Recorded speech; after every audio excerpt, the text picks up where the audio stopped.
이 방법론을 알지 못하면, 이 기술이 없다면 쉽게 벌기 어려운 거죠. 그래서 어려운 겁니다. 그리고 이거를 알려면 내가 매매를 많이 해볼 수밖에 없고 경험상 체득을 해야 되는 거죠. 시드가 적어서 수익금이 적으면 시드를 조금씩 늘려나가면 되는 겁니다. 지금은 내가 몇천 원 벌지만 1년 뒤에는 몇만 원을 버는 사람이 되고 2년 뒤에는 몇십만 원을 버는 사람이 돼야 되는데, 단기간에 내가 큰 돈을 버는 사람들만 보고 나도 저렇게 하고 싶다 이렇게 생각을 느낀다면 그분은 성공하지 못할 확률이 굉장히 커요. 그리고 실제로 제 주변에서 실패한 케이스들은 대부분 이런 케이스입니다. 그러다 보면 이제 자꾸 안 좋은 리딩방이나 이런 것들을 찾게 되고 유료 강의를 찾게 되고 이렇게 되는 거죠. 악순환의 연속입니다. 일단은 뭐 하나만, 계좌 하나만 보여드리면 OKX라는 거래소고, 제가 최근 90일 동안 벌었던 것들을 보여드리면 140만 불 정도 나올 겁니다. 144만 9,864 달러네요. 90일 동안. 네, 그렇게 벌었고. 자, 요거는 여러분 다른 계좌인데, 네, 요거 아래 차트를 보시면 1월부터 지금까지 이제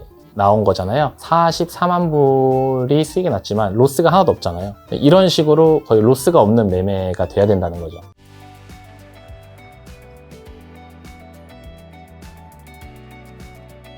자, 제가 비트코인 투자 관련해서 이제 보통 장기 투자하시는 분들 위주로 많이 초대해서 이야기를 들었었는데, 사실 주식에서도 이제 장기 투자하시는 분도 있고 중기 투자도 있지만 그 단타를 하시는 분도 있단 말이죠. 그래서 비트코인에도 그런 분이 없나 찾아봤더니 나시님이 계시더라고요.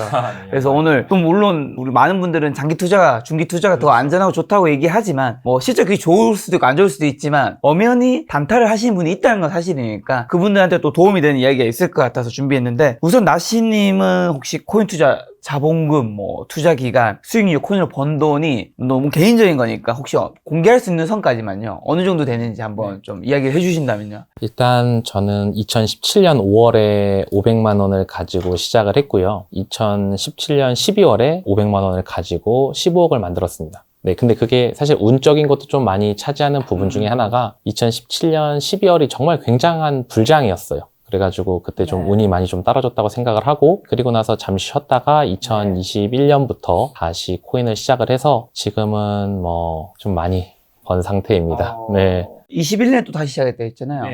뭐 18, 19, 20은 잠깐 사이에 이제 어쨌든 15억대가 됐으니까 이제 잠깐 쉬었다는 뜻인 건지, 아니면 그냥 뭐 연습을 하고 공부를 했다는 뜻인 건지. 2017년도에 거의 잠을 하루에 한 3시간 정도 자면서 매매를 매일매일 하다 보니까 일도 당연히 했고요. 그때는 몸에 좀 이상이 생겨서 좀 큰 수술을 받고 좀 쉬었습니다. 쉬고, 그 다음에 정확히 말하면 사실 완전 코인판을 떠난 건 아니고 20년부터는 이제 조금 알려지지 않은, 그때 이제 솔라나 이런 것들이 잘 알려지지 않았었는데, 그런 거나 아니면 네이버에서 만든 링크 코인이라고 있거든요. 지금은 없어졌지만 그런 코인들을 가지고 모으거나 단타를 치거나 그런 식의 매매는 하긴 했었죠. 하지만 본격적으로 다시 뛰어든 건 2021년부터입니다. 지금은 훨씬 더 자세히 많아지셨겠죠? 뭐 많이 늘었습니다. 네.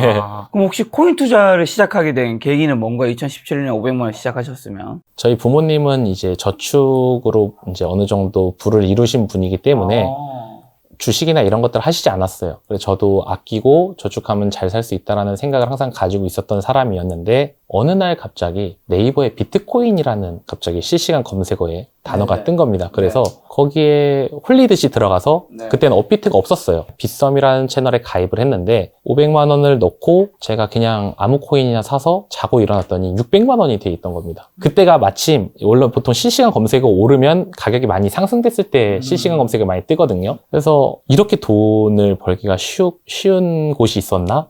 그래서 재테크라는 걸 그때 처음 알게 됐고, 그래서 이제 코인에 홀리듯이 빠져들게 되었고, 불과 3일, 4일 만에 다시 300만 원으로, 그러니까 600만 원이 300만 원이 되는 그런 경험을 한 거죠.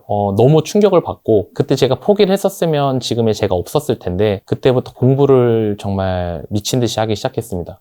제가 좀 지는 걸 싫어해가지고, 어떨 때 오르고 어떨 때 내리고 어떨 때 지지를 받는지, 그때는 사실 뭐 지금처럼 유튜브 코인 유튜버들이 있거나 그러지도 않았을 때고, 뭐 코인 책이 있었지도 않았을 때니까 차트를 유심히 보다 보니까 알겠는 거예요. 그게 보이는 거예요. 어느 순간 정말 신기하게 요럴 때는 올라갈 확률이 조금 더 높은 것 같다. 그때 이제 베팅을 조금씩 해보고 틀렸을 때는 내가 어떻게 대응을 해야 되는지도 몸소 느껴보고 그렇게 하면서 11월쯤 됐을 때는 1억을 달성을 했어요. 500만 원을 가지고. 그리고 나서 이제 업비트가 제 기억에 2017년 11월 21일인가 22일인가 런칭을 했을 거예요. 그때 이제 2,700만 원을 가지고 제가 업비트로 다시 들어가서 2017년 12월에 엄청난 불장에서 수익을 많이 내고 나왔죠. 하락장을 잘 피해서. 원래는 직장인이었나요?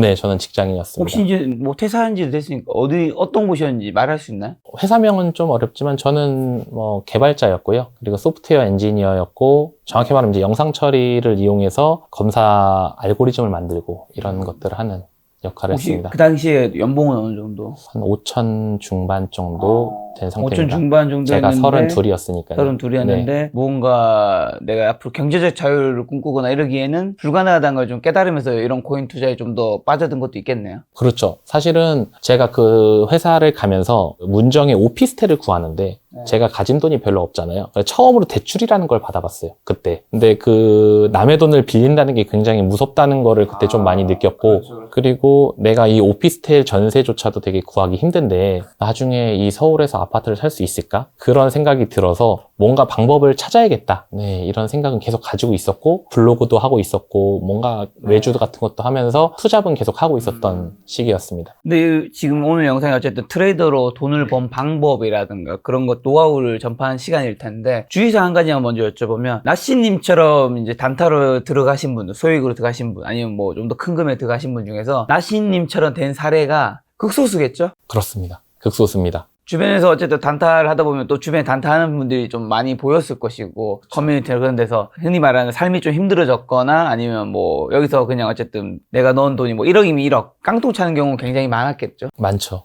실제로도 많이 봐왔고요. 그리고 그런 분들 고민 상담도 정말 많이 받아봤고 그리고 제 주변에서도 이제 돈을 잃은 친구들 그러니까 엄청나게 심하게 잃지는 않았지만 제가 이제 대부분 만류를 하니까 대출까지 가는 과정은 다 맞거든요. 제발 하지 대출은 말라고. 안 되죠. 네, 그래서 저는 대출로 트레이딩하는 건 정말 안 된다 이렇게 항상 얘기를 하는데 실제로 굉장히 많습니다. 그래서 사실 성공하시는 분이 극히 드문데 제가 왜 그런지도 되게 곰곰이 많이 생각을 해봤어요. 굉장히 중요한 부분이기도 하고 다른 분들이 다 잘 됐으면 좋겠다는 마음에서 이제 강의를 이제 무료로 오픈을 하고 알려드리는데 왜 실패를 할까? 나는 성공을 했는데 그 사람과 나는 뭐가 다를까? 이런 부분도 많이 생각을 해봤고 그거에 대한 답도 어느 정도 도출한 상태여서 그런 부분도 있다가 제가 말씀을 드릴 수 있으면 좋겠습니다. 자, 그럼 나시님 혹시 어떻게 큰 수익을 거두게 되셨나요? 저도 처음부터 큰 수익을 얻은 건 아니고요. 저는 부자가 될 수 있는 기회가 있다고 생각을 해요. 그게 무슨 얘기냐면 경기는 사이클을 타고 사이클이라는 결국에는 유동성의 힘을 받아서 장이 크게 오르는 걸 말하지 않습니까? 그래서 그 유동성이 풍부해졌을 때 내가 잘 기회를 탈 수 있는가, 그 준비가 되어 있는가, 그리고 준비가 되어 있다는 거는 실력뿐만 아니라 시드도 어느 정도 있어야겠죠. 그런 준비가 되어 있는 상태에서 그 장을 만나면 정말 시드가 퀀텀 점프하게 되고 그 장을 그냥 놓친 사람은 또 한 4, 5년 기다려야 되는 거죠. 그 장이 올 때까지. 근데 그 기회를 놓쳤다고 해서 내가 4, 5년 그 장이 안 좋아질 때 혹은 많이 올랐을 때 무리해서 들어가게 되면 더 돌이킬 수 없는 상황에 오게 되는 거죠. 사실 그런 것들을 누구나 다 생각할 수 있는데 심리적으로 그게 잘 되지 않는 부분이 있어요. 그런 부분들을 어떻게 할 수 있는지 그런 마음가짐에 대해서도 이따가 제가 자세히 말씀을 그러면 드리겠습니다. 성공 투자, 실패 투자, 과거 사례 가지고 어떤 코인의 종목들이 있을 테니까 그거 가지고 하나 얘기를 해주신다면 어차피 이건 옛날 얘기니까 편하게 그냥 다 얘기할 수 있잖아요. 가장 아쉬웠던 투자가 있는데요. 지금도 있는 트론이라는 코인이 있습니다. 트론. 네, 과거 얘기입니다. 지금 저스틴선이라는 아니고. 네, 친구가 만든 코인인데 트론이 처음에 나왔을 때는 그렇게 가격이 높지가 않았어요. 지금 시세로 보면 1원? 그때 2017년 12월에 2017년 12월 전이죠. 제가 투자하려고 마음 먹었던 데가 2017년 한 7월 정도 됐을 겁니다. 그때 이제 어떤 코인을 투자할 만한 코인이 없나라고 이제 찾아보고 있었고 제가 두 가지 코인을 놓고 비교를 하고 있었어요. 근데 하나는 트론이었고 하나는 제가 블로그에 지금 글을 써놔서 보시면 볼 수 있는데 HTML이라는 코인이 있습니다. 지금은 망했어요. 트론은 살아남았지만. 근데 이제 둘 중에 하나를 고르는 거였는데 저는 이제 HTML이라는 코인을 골랐었고 물론 걔도 상승장에서 뭐 많이 오르긴 했지만 지금은 없어졌고 트론만큼 오르진 않았어요. 그래서 트론이 1원짜리가 2017년 12월에 코인네스트라고 지금은 사라진 거래소가 있습니다. 국내 거래소인데 그 거래소에서 300원까지 올랐어요. 그러니까 제가 1원에 예를 들어 한 5천만 원치를 사놨으면 300배가 오르는 거죠. 한 달 만에. 그게 지금 제 투자 인생에서 가장 아쉬운 네, 투자였고, 그리고 두 번째로 아쉬웠던 거는 네이버 라인에서 만든 링크코인이라는 코인이 있었는데, 그 코인은 초반에 무료로 많이 풀어주던 코인이었거든요. 그 자기네들이 만든 거래소에서 거래를 하면 수수료 페이백으로 링크코인을 대신 주기도 했었고, 그게 30만 원대까지 올라갔었던 또 기억이 있어요. 그래서 제가 아시는 지인은 그걸로 시드를 많이 늘렸었죠. 저는 못했고. 실제로 가장 크게 번 코인, 가장 큰 돈을 잃은 코인은요? 지금 아쉬운 거고. 가장 큰 돈을 잃었던 코인은 이더리움 단타 쳤을 때입니다. 네. 뭐 제 방송을 보시는 분들은 아시겠지만 2024년에 마감으로 끝난 날이 딱 한 번밖에 없습니다. 그리고 그 날짜는 2024년 3월 6일이고요. 제가 이더리움을 숏 포지션, 그러니까 가격이 떨어진다에 베팅을 했다가 2억 5천만 원 정도를 손실한 게 가장 큰 네, 손실이었고, 그게 제일 아직도 아픈 손가락입니다. 네. 이 365일 중에 하루만 손실로 끝나면 대단한 거 아니냐라고 얘기를 할 수 있지만, 일단 제 매매 자체는 조금 먹더라도 잃지 않고 복리로 쌓아가는 매매를 지향하기 때문에 하루라도 잃으면 안 된다. 이런 매매법이어서 조금 그게 많이 마음에 와닿죠. 가장 큰 돈을 번 날과 종목은요? 가장 크게 돈을 벌었던 거는 2024년 12월이었는데요. 그때 많이 번 날은 하루에 정확히 기억 안 나는데 아마 한 10억 정도 된 것 같습니다. 단타 데일리니까요. 하루에 10억 뭘로요? 그게 비트코인이랑 이더리움 트레이딩으로. 저는 데일리 트레이딩만 하니까 뭘 사서 홀딩하는 게 아니라 그날 샀다 팔았다 선물 거래만 하는 겁니다. 네. 알트가 아니라 비트랑 이더를. 네, 그렇죠. 하루에 코인으로 가장 많이 벌어본 날이 한 10억이고 가장 많이 잃어본 날이 2억 정도인 건가요? 정확히 말하면 그날 아침에 1억 5천을 번 상태에서 그거 반납하고 2억 5천 손실로 끝났으니 정확히 말하면 4억을 잃은 거죠. 제가 번 돈까지 수익이라고 생각을 하면. 야, 하루에 그렇게 몇 억, 10억 이렇게 잃고 벌면 어때요? 세상에서 뭔가 우리가 교환하는 것들이 사실은 다 돈인 거잖아요. 내가 가진 거를 노트북으로 교환하면 뭐 100, 200, 300 나가는 거고, 명품 매장에 가면 수백, 뭐 1000만 원씩 나가는 거고, 자동차 매장에 가면 몇 억이 나가는 건데, 그러니까 세상에 근데 교환하는 것들이 사실은 대부분 특정 몇 개 빼고는 엄청 비쌀 수는 없잖아요. 맞아요. 이 방금 말씀하신 그런 억이나 10억에 비해서 약간 그런 것들이 약간 무감각해질 수도 있을 것 같기도 하고. 무감각해질 수 있죠. 근데 매일 그렇게 버는 게 아니니까요. 그러니까 제가 아까도 말한 것과 일맥상통하는데 기회가 오는 때가 있어요. 예를 들면 우리가 제가 큰 사이클 4년, 뭐 5년 주기를 얘기했지만 그 사이클 안에서도 어떤 특별한 이슈, 뭐 예를 들면 트럼프가 갑자기 대통령이 돼서 비트코인이 6만 대에서 갑자기 8만, 9만까지 올라가는데 며칠 안 걸렸다든지 이런 특별한 날들이 있습니다. 그런 날들에 돈을 버는 거고, 그런 날이 아닌 경우에는 예를 들어서 제가 잠깐 차트를 한번 보여드려도 될까요? 지금 비트코인 차트인데요. 여러분들도 많이 보셨겠지만 지금 23일부터 오늘이 29일이거든요. 23일부터 29일까지 보시면 크게 가격의 변화가 없어요. 네, 그렇죠. 이런 장에서는 큰 돈을 벌기가 쉽지 않은 거죠. 그렇죠. 네. 근데 조금만 가보면 여기서 지금 83,000, 4월 6일이죠. 4월 6일, 4월 7일 가격 75,000까지 떨어졌습니다. 그럼 많이 떨어지고 단기간에 많이 올랐죠. 그러니까 사실 이런 구간에서만 돈을 벌어도 대부분의 구간, 이런 구간들을 놔준다 하더라도 수익을 크게 벌 수 있다는 거죠. 그리고 이것보다 굉장히 심하게 오는 날들이 있어요. 제가 아까 말한 대로 12월 달에 수익이 좋다고 했는데 왜 12월 달에 수익이 좋았냐면 이렇게 한 번에 훅 빠졌다가 확 오르는, 이거는 피레침처럼 이렇게 아래를 빠졌다가 올랐잖아요. 그 캔들 안에서 여기 보이시나요? 금액이 10만 3천에서 8만 8천까지 빠진 겁니다. 이거 계엄령 때 아닌가요? 6일이니까 계엄령 아니에요. 3일이었을 거예요, 계엄령은. 네, 여기 3일은 해외에서는 거의 반응이 없었어요. 국내에서만 떨어졌고. 맞다. 그래서 요거 6일 때고, 제가 아직도 기억나는 게 둘째가 8월 5일에 태어났어요. 8월 5일날 엄청 많이 빠졌거든요, 차트가. 그때도 돈을 제가 많이 벌었는데 여기도 지금 단기간에 많이 빠진 걸 보실 수 있습니다. 그러니까 이렇게 많이 빠지고 얼마 안 있어서 다시 반등을 해서, 예를 들어 비트가 내가 100개를 샀어요. 근데 5,000불이 올랐다. 그러면 바로 100개에 5,000불이니까 50만 불이 되는 거고, 시세로 따지면 8억 정도 되는 거죠. 그러니까 이런 식으로 내가 평소에는 안 하고 있다가 기회가 왔을 때만 노려도 내가 먹고 사는데 크게 문제가 없다. 근데 대부분 이르시는 분들은 매일매일 매매를 해야 된다는 압박감을 가지고 계시더라고요. 그렇게 할 필요가 없습니다. 자, 그럼 비트 기준으로 지금 사이클 얘기해 주셨고 기회가 왔을 때 해야 한다고 말씀해 주셨습니다. 자, 지금 4월 29일입니다. 지금은 기회가 온 건가요? 아니 앞으로 기회, 비트코인 올해 이제 5월에서 12월 하반기잖아요. 사이클상 기회가 있나요?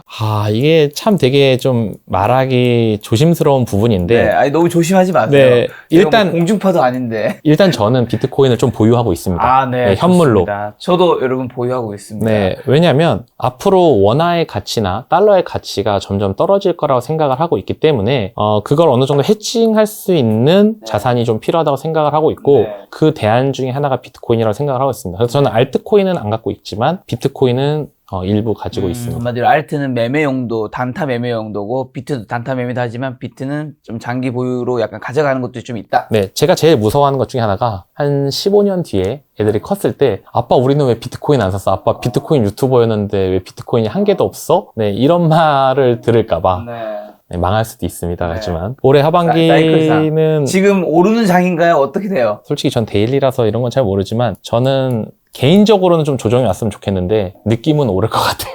네. 개인적으로는 조정 왔으면 좋겠는데 느낌은 오를 것 같습니다. 느낌이 이유는 뭐 여러 가지 있을 거잖아요. 일단 바닥 리테스트를 몇 번 걸쳤고 7만대에서 몇 번 지지를 받고 그리고 또 8만대에서 오랫동안 버티면서 지금 9만대로 올라왔기 때문에 세력 입장에서는 약간의 조정은 줄 수 있겠지만 다시 7만, 6만까지 내리는 일은 쉽지 않지 않을까. 세력 입장에서도 부담되지 않을까. 하락보다는 상승의 가능성을 좀 더 두고 있고. 근데 이거는 어디까지나 지금 상황이지. 만약에 대외 변수가 그렇죠, 발생을 여러분. 하거나 이러면 현재 오늘 날짜의 나시님의 의견임을 네. 자꾸 말씀드리면 그럼 한 가지 궁금한 게 트럼프가 당선된 1억 6천까지 갔었잖아요. 6, 7천까지 갔다가 1억 1천만까지 쫙 떨어졌단 말이죠. 그렇죠. 그렇게 조정받았던 이유랑 지금 요즘에는 특별한 뭐가 없었던 것 같아요. 맞아요. 천만에서 갑자기 1억 3천까지 또 스물스물 쭉 올라왔어요. 왜 오르고 있는 거예요, 요즘에는? 저는 그래서 비트코인, 제가 코인을 좋아하는 이유가 그것인데요. 주식은 기업의 어떤 실적이나 아니면은 미래 가치에 영향을 굉장히 많이 받아요. 그래서 어떤 기술적인 단타를 노리고 들어가면 내가 오랫동안 물려있을 확률이 높습니다. 제가 항상 이게 예를 드는 게 NC소프트인데요. NC소프트가 100만 원에서 지금 10만 원대잖아요. 그럼 가격적으로 봤을 때 사실 20만 원대까지 와서 되게 좋은 가격대잖아요. 80%가 떨어졌으니까. 하지만 NC소프트는 어떤 기대작들이 줄줄이 망하고 어떤 기업이 앞으로 돈을 벌 수 있는 가능성이 별로 없어 보인다라고 생각하니까 사람들이 안 사잖아요. 코인은 그렇지 않아요. 코인은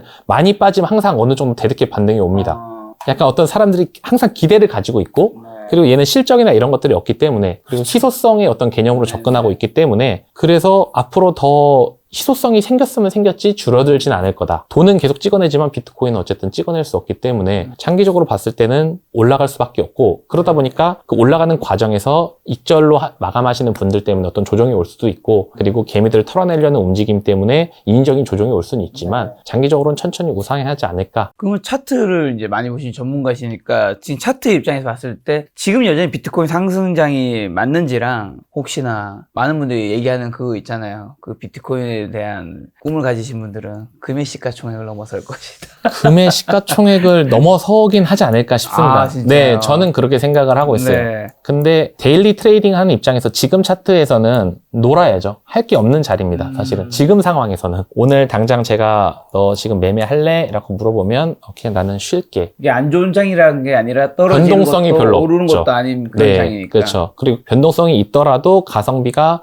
제 기준으로는 별로 그렇게 좋지 않기 때문에 저는 정신력도 자원이라고 생각을 하거든요. 제가 트레이딩을 하는 동안 제 정신력이 계속 소모가 되고 있는 거잖아요.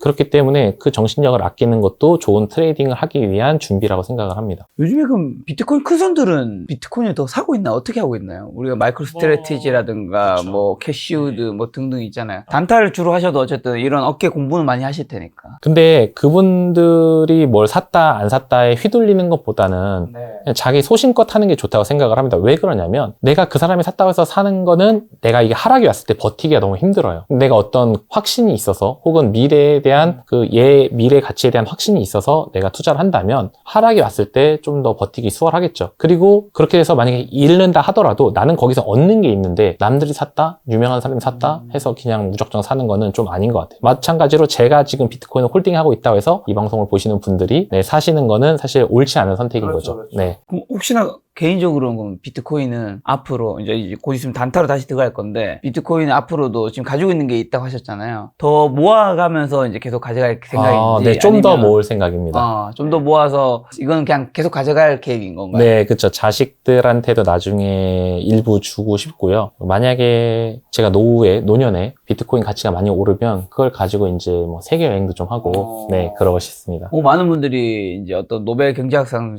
또 빵원될 가능성도 있다고 마이크로소프트의 빌 게이츠 옛날 이제 회장님도 이건 쓸모가 없다고 얘기도 하는데 그런 의견과 좀 다르게 생각하시는 건가요? 그분들의 의견도 당연히 일리가 있다고 있겠죠, 봅니다. 당연히. 네, 일리가 있는데 저는 투자를 잘하려면 사고가 좀 유연해야 된다고 생각을 해요. 그러니까 내가 받아들이기 싫은 것, 그러니까 내가 지금 여태까지 살아온 것과 다른 것들을 받아들이는 게 사실 쉽지가 않거든요, 사람들이. 근데 그런 것들을 적극적으로 좀 받아들이고 좋은 거는 빨리빨리 취해야 돈을 벌 수 있다고 생각을 하는 편입니다. 그래서 저도 생각이 점점 나이가 들면서 굳어져 가는 걸 느끼지만 그래도 가급적 최대한 다른 사람들의 의견을 들어보려고 하고 그 사람들이 왜 저런 얘기를 했을까에 대한 의도도 많이 생각을 해보려고 하고 새로운 기술들도 빨리 접하려고 하고 요즘은 제가 AI 공부를 좀 많이 하고 있어요. 저는 이제 현업하고 멀어졌기 때문에 사실 제가 AI 공부를 할 필요가 없는데 이 분야를 모르면 나중에 내가 도태될 것 같으니까 투자를 함에 있어서도 그렇고 그래서 이렇게 비트코인 투자도 남들의 말에 휘둘리지 말고 내가 스스로 공부해보고 이게 정말 괜찮다 싶으면 투자를 하는 거고 네, 그게 아니다 싶으면 지금처럼 그냥 주식이나 아니면 부동산 쪽에 투자를 하시면 됩니다. 혹시 알트코인 폭등장은 언제 오고 앞으로 사도 괜찮은 알트코인은 어떻게 분류하나요? 그러니까 알트코인도 예전에는 알트코인 수량이 많지 않았기 때문에 사실은 우리가 트레이딩하기가 너무 좋았어요. 근데 지금 알트코인 개수가 너무 많아서 수량을 세는 것조차 무의미한 상황이잖아요. 그래서 사실 알트코인을 사서 존버해서 돈을 번다. 그거는 일반인들은 사실 쉽지 않은 것 같아요. 그리고 전문가들도 저 같은 경우도 사실 2021년도에 메타버스 붐이 한번 불렀을 때 혹은 그 전에 알트코인 장들이 왔을 때 속히 말하면 폐지죽기라고 얘기를 합니다. 에어드랍을 해주는 코인들을 모아서 그걸 가지고 상장이 됐을 때 돈을 번다든지 아니면 보따리 상이라고 해서 상장되기 전에 미리 그 코인을 잔뜩 사서 상장을 하면 보따리 우리가 업비트나 이런 데로 옮겨서 물량을 턴다든지 이런 것들을 많이 하는데요. 대부분. 요즘은 그것마저도 쉽지 않아요. 왜냐하면 소수가 대부분의 코인을 들고 있고 아주 소량의 물량만 시장에 유통시켜서 가격을 펌핑시키고 가격이 펌핑됐다면 덤핑시키고 다시 새로운 코인을 만들고 이런 식의 구조로 많이 가기 때문에 옛날처럼 일반인들이 쉽게 돈을 벌 수 있는 장은 아니다. 물론 그 와중에 운이 좋고 열심히 노력한 사람들은 대박나는 경우가 있지만 정말 쉽지 않은 일이에요. 그래서 저는 그거는 지금 하기에는 좀 비추다. 어지간한 근성이 있지 않은 이상. 그런 근성을 가지신 분들은 뭘 해도 잘할 겁니다. 네, 저는 그렇게 생각을 해요. 자, 그럼 이제 다시 단타로 와서 단타 매매 기법 한 2가지 정도 알려주신다. 첫 번째가 순환 매수 매도라는 게 있다고요. 제가 이름을 그냥 그렇게 붙인 건데 방송에서 얘기할 말이 없어가지고 되게 간단합니다. 그냥 물타기를 약간 물타기 리스크 관리를 추가한 거고 아마 트레이딩을 많이 해보신 분들은 몸으로 그냥 겪으셨을 거예요. 몸으로 이미 알고 있는 내용들인데 그게 뭐냐면 우리가 보통 트레이딩을 잘하려면 손절을 잘해야 된다라고 대부분의 사람들이 얘기를 합니다. 어떤 손절 라인을 그어놓고 거기 오면 칼같이 손절하고 다시 포지션을 잡고 보통 이렇게 얘기를 하시는데 저는 손절로 돈을 벌지 않고 항상 물타기로 돈을 벌었어요. 물타기와 리스크 관리를 그러니까 비중 관리를 통해서 물을 탔고 그리고 돈을 번 케이스다 보니까 이렇게도 돈을 벌 수 있는데 왜 안 된다고 할까? 그래서 이제 그거를 고민하다가 이제 제가 했던 방법들을 알려드린 게 순환 매수 매도고 원리는 간단합니다. 일단 내가 진입을 처음에 하면 반등이 안 올 수도 있고 올 수도 있잖아요. 그거는 아무도 모르는 거죠.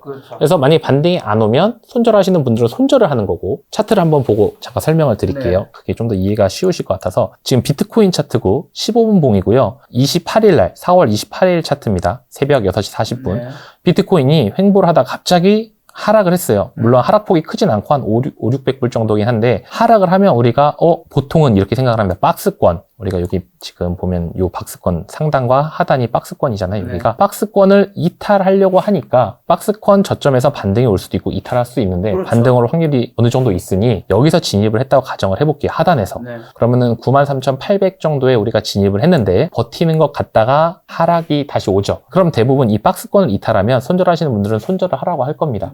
그리고 다시 잡으라고 하겠죠. 이게 보통 일반적인 매매라면 우리는 여기서 사고 떨어지면 일정 시간 있다가 물을 타죠. 예를 들어 여기서 한번 92,000대에서 물을 탔다고 얘기를 해볼게요. 그러면 여기 92,000을 찍고 93,000 33,700까지 다시 반등이 옵니다. 여기서 여기까지 반등이 오죠. 그럼 아까 우리가 얼마에 샀죠? 93,800, 93,200에 똑같은 비중으로 샀다고 하면 제 평단은 93,500 정도가 될 거예요. 그렇죠? 절반이니까. 여기인데 제 평단보다 위에 올라갔죠. 네. 그럼 수익이 나는 거잖아요. 네. 일단은 물 타서. 그럼 여기서 일부 물량, 여기서 추매한 물량을 정리하는 거예요. 그럼 나는 아무런 손실을 보지 않고 평단을 여기로 낮춘 거죠. 93,500으로. 물량은 다시 줄였고. 그러니까 물량도 줄이고 평단도 낮춘. 그러면 다시 근데 더 올라갈 줄 알고 일부 물량을 냅뒀는데 제 차 떨어졌죠. 그럼 또 물을 타는 겁니다. 한 번 더. 네. 그럼 제 평단은 다시 낮아지겠죠. 근데 반등이 왔어요. 네. 그럼 반등이 와서 어느 정도 수익이 나는 시점에 또 물량을 털고 남은 물량으로 수익을 더 극대화하는. 근데 이게 지금 요 차트는 단기간에 하락이 왔고 반등이 와서 이상적인 차트여서 그렇게 볼 수 있는데 이거의 단점은 원웨이로 쭉 하락하거나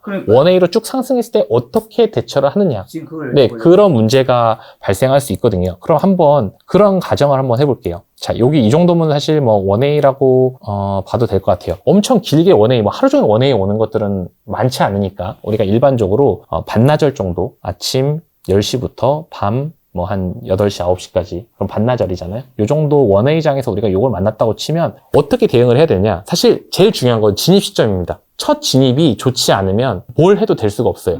그건 마찬가지로 손절도 마찬가지입니다. 손절도 첫 진입이 좋지 않으면 내가 손절하고 또 진입했는데 또 안 좋아서 또 손절하고 계속 두들겨 맞는 거죠. 이거는 똑같은 조건이니까 논외로 치고 저 같으면 이런 상황이 오면 일단 전 어떤 생각을 하냐면 횡보하다가 박스권을 이탈하고 깼는데 올라가면 가장 많이 나오는 패턴 중에 하나는 V자 패턴이다. V자 패턴이면 이전 떨어지기 직전 거는 무조건 터치할 확률이 높다. 시간이 얼마가 걸리든. 그렇게 생각이 들면 지금 15분봉으로 보고 있잖아요. 제가 1시간 봉으로 줄여봅니다. 그러면 그 당시에는 아마 여기는 지금 답지를 우리가 알고 있지만 아마 차트가 그 당시에는 이렇게 그려졌겠죠. 안 보이겠죠. 네, 이렇게 보이면 내가 여기 이 박스권 되게 오랫동안 지지받았던 박스권인데 이걸 이탈했고 강하게 거래량이 발생하면서 올랐기 때문에 일단은 내가 여기서 숏을 잡고 싶어도 잡으면 안 되는 거예요. 기다리는 겁니다. 그럼 기다렸죠. 왜냐면 나는 이 박스권 이전 저점 뚫기 직전의 고점을 다시 올라갈 거라고 경험상 알고 있으니까.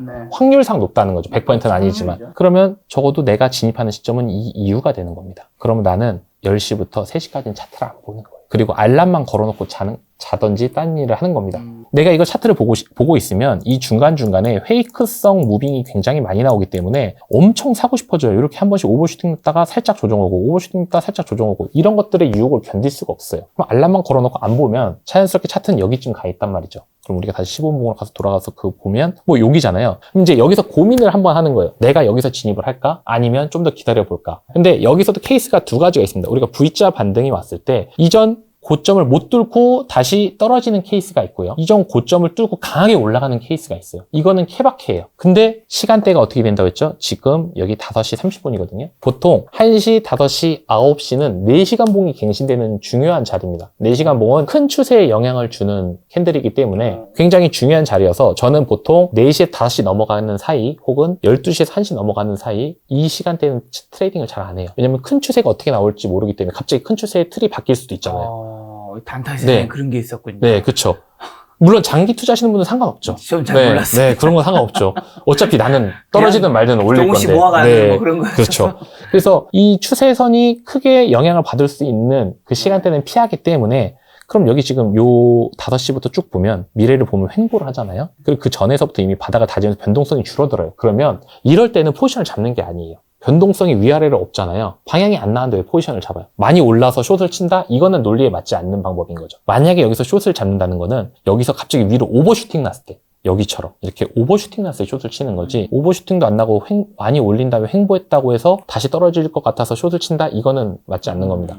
그러니까 일단 기본적으로 물을 타려면 내가 첫 진입을 언제 해야 되는지 이걸 어느 정도 알아야 되고 이 정확도가 높아야 쓸 수 있는 방법이에요. 그렇기 때문에 이 방법론을 알지 못하면 이 기술이 없다면 쉽게 벌기 어려운 거죠. 그래서 어려운 겁니다. 그리고 이거를 알려면 내가 매매를 많이 해볼 수밖에 없고 경험상 체득을 해야 되는 거죠. 제가 이거를 이제 좀 이해 못 하시는 분들이 있을까봐 제가 요즘 영어 공부를 하고 있어요. 그래서 영어 과외를 받고 있는데 영어 쌤이 이제 그분도 이제 한 분야에서 큰 업적을 이루신 분이니까 그런 말씀하시는 거예요. 영어 단어를 외우지 말고 똑같은 단어를 다른 상황에서 25번 정도 마주치게 되면 자연스럽게 그 단어가 외워진다. 근데 제가 그걸 요즘 경험을 하고 있어요. 저는 영어 쌤과 수업을 하면서 단 한 번도 단어를 외운 적이 없습니다. 지금 4개월이 됐는데. 근데 몰랐던 단어들을 몇 번 마주치니까 그게 뜻이 되게 많잖아요. 예를 들어 한 단어라도 뭐 8가지, 10가지 뜻이 있는 단어들도 있는데 다른 상황에서 그 단어들을 계속 문법으로 만나다 보니까 문장으로 만나다 보니까 알게 되는 거죠. 캔들 패턴도 똑같습니다. 되게 많은 다양한 상황들이 있고 그 다양한 상황들에서 내가 몸으로 겪어보고 맞아보기도 하고 잃어보기도 하고 벌어보기도 하고 그러면서 대응력을 키우고 그리고 이런 상황에서는 이런 패턴이 많이 나왔었는데 내가 그러면 지금은 좀 자중해야겠다. 이런 것들을 몸소 깨닫다 보면 자연스럽게 실력은 늘게 되고 그러면 아까 말한 대로 그런 리스크 관리 기법들을 얹어서 조금 더 안정적으로 굴릴 수 있게 되는 거죠. 자, 그러면 지금 오르는 상황을 기준으로 했다면 내리 꽂고 있어요. 이때는 어떻게 돼요? 이건 손절해야 되는 거 아니에요? 오히려 내리는 상황이 더 좋습니다. 진짜요? 네. 차트가 좀 원래 얘기해 주신다면. 숏보다 롱이 훨씬 쉬워요. 네. 이거는 이렇게 보시면 좀 이해가 편할 것 같습니다. 나스닥 차트를 보여드려도 되지만 일단 우리는 코인이니까 비트코인 차트를 보여드리면 떨어질 때는 굉장히 가파르게 짧게 떨어지는 걸 보실 수 있고 오르는 거는 굉장히 천천히 스무스하게 오랜 기간 동안 오르는 거를 대충 보실 수 있어요. 차트를 보시면 떨어지는 건 굉장히 가파르잖아요. 그죠? 떨어지는 건 다 가파른데 오르는 거는 굉장히 오랜 시간, 상대적으로 긴 시간 동안 오르잖아요. 이건 나스닥 차트도 똑같습니다. 그래서 오르는 건 천천히 길게 떨어지는 건 가파르게. 그 말은 롱 포지션은 떨어지는 걸 잡는 거잖아요. 그죠? 바닥을 잡는 거니까 숏 포지션은 고점을 잡는 거잖아요. 위에서 아래로 내려가야 되니까. 그 말은 숏이 훨씬 더 잡기가 어렵다는 거예요. 확률상. 차트만 봐도 알잖아요. 숏 구간은 되게 짧죠. 롱 구간은 길죠. 기다리면 롱은 어느 정도 살아날 확률이 있지만 숏은 쉽지 않다는 거예요. 잘못 잡으면. 만약에 제가 가장 최근에 많이 빠졌던 날 이더리움 말고 비트코인으로 한번 얘기를 해볼게요. 가장 최근에 많이 빠졌던 때가 12월 달. 뭐 요런 때 지금 이때로 돌아가 보면 3일이죠. 2025년. 이때 갑자기 이렇게 지금 1시간 봉 기준으로 87,000에서 82,000까지 빠졌어요. 5,000불 정도가 빠진 거죠. 오르는 척 하다가 그냥 내리 뺀 겁니다. 근데 이것도 결국에 지나고 보면 84,000? 여기까지 84,000대까지 올라왔잖아요. 이 고점은 회복하지 못했지만 요까지는 왔잖아요. 그러면 우리가 아까 말한 대로 분할 매수와 리스크 관리 요 구간을 한번 확대해서 제가 볼게요. 지금 1시간 봉인데 이렇게 보면 그냥 빠지기만 한 것 같지만 절대 그렇지 않습니다. 4월 3일을 5분 봉으로 한번 제가 보면 자, 여기거든요. 지금 88,000에서 여기까지 빠지는 거. 이 구간 안에서도 여기 지금 보시면 훅 빠졌다가 어느 정도 반등이 오고 여기서도 살짝 반등이 왔죠. 88,000에서 85,000까지 떨어졌다가 86,000까지 오르고 그리고 다시 여기는 횡보하고 다시 떨어졌다가 살짝 오르고 쭉 떨어지죠. 이게 난이도가 굉장히 높은 장이거든요. 왜냐하면 변동성이 별로 없으니까. 그러면 우리는 이럴 때 어떻게 되냐면 이런 단기 변곡점에서 일단 진입을 하는 게 맞고 그리고 많이 빠져서 내가 크게 먹어보겠다 해서 물량을 덜지 않거나 익절을 하지 않으면 다시 물리고 그 물량 그대로 하락을 맞을 수밖에 없잖아요. 그러니까 이런 것들을 욕심을 제어해서 리스크 관리를 할 필요가 있는 거죠. 물량을 어느 정도 덜어내고 분할 매도해서 수익을 어느 정도 실현을 하고 그럼 만약에 내가 여기서 10비트를 잡았는데 여기 반등 올 때 한 5비트를 털었어요. 5비트만 들고 수익을 더 내보려고 했는데 다시 떨어져요. 그러면 내가 보통 10비트씩 잡는 사람이 5비트만 들고 있으니까 좀 덜 아프겠죠. 그렇죠. 그럼 덜 아프고 내가 어느 정도 수익을 실현한 상황이기 때문에 내 평단은 사실 그것보다 좀 더 아래란 말이에요. 손익분기점은. 이익을 낸 것들이 있으니까. 그런 것들까지 감안하면 이런 하락장에서도 내가 적절한 구간에서 물을 타서 리스크를 조정하면 여기 당장 여기선 탈출하기 힘들지만 결국엔 여기서 반등이 와서 83,000까지 올라왔고 좀 다시 내려가서 여기서 만약에 또 물을 산다고 하면 또 평단은 낮아질 거고 또 다시 오르잖아요. 그러니까 이런 자잘한 변곡점이 있는 구간들에서 물을 타고 올라갔을 때 털고 물을 타고 올라갔을 때 털고 이런 식으로 매매를 하면서 탈출하는 거예요. 그리고 실제로 이 영상은 제 유튜브 채널에도 있습니다. 제가 많이 제일 길게 최근에 방송했던 게 26시간이었던 것 같아요. 그러니까 제가 물리면 저는 26시간 동안 잠을 안 자고 매매를 합니다. 그게 가장 길었던 게 26시간이었던 것 같아요.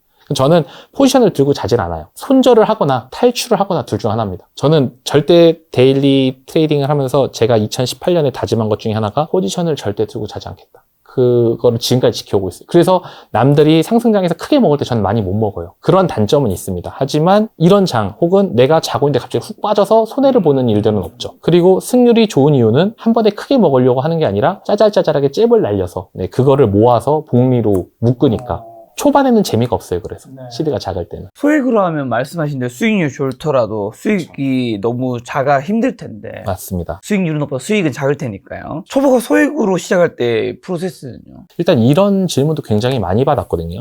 나는 돈이 너무 작아서 그러니까. 나시님 방법대로 하면 안전하고 돈을 꾸준히 벌 수는 있지만 하루에 뭐 몇천 원, 만 원 이렇게밖에 못 법니다. 이렇게 얘기를 하세요. 이거는 참 관점의 차이인데 예를 들어 내가 100만 원이나 200만 원을 가지고 하루에 몇천 원씩 버는 게 사실 쉽지 않아요. 생각해보면. 근데 왜 코인으로는 200만 원, 300만 원으로 몇십만 원, 몇백만 원 혹은 몇천만 원씩 벌어야 된다고 생각을 하는 건지 그게 일단 저는 제 이해가 안 가고 아쉬운 부분이고 그리고 두 번째는 시드가 적어서 수익금이 적으면 시드를 조금씩 늘려나가면 되는 겁니다. 예를 들면 내가 직장을 다니고 있다. 그럼 내가 50만 원씩 저축을 하듯이 시드를 늘린다든지 아니면 내 수익금을 재투자해서 복리로 말 그대로 굴린다든지 빼지 않고 이런 식의 방법으로 시간의 힘을 빌려서 시드를 천천히 늘려나가면서 지금은 내가 몇천 원 벌지만 1년 뒤에는 몇만 원을 버는 사람이 되고 2년 뒤에는 몇십만 원을 버는 사람이 돼야 되는데 단기간에 내가 큰 돈을 버는 사람들만 보고 나도 저렇게 하고 싶다 이렇게 생각을 느낀다면 그분은 성공하지 못할 확률이 굉장히 커요. 그리고 실제로 제 주변에서 실패한 케이스들은 대부분 이런 케이스입니다. 남들이 얼마 버는데 나는 이거밖에 못 벌어 포모 와가지고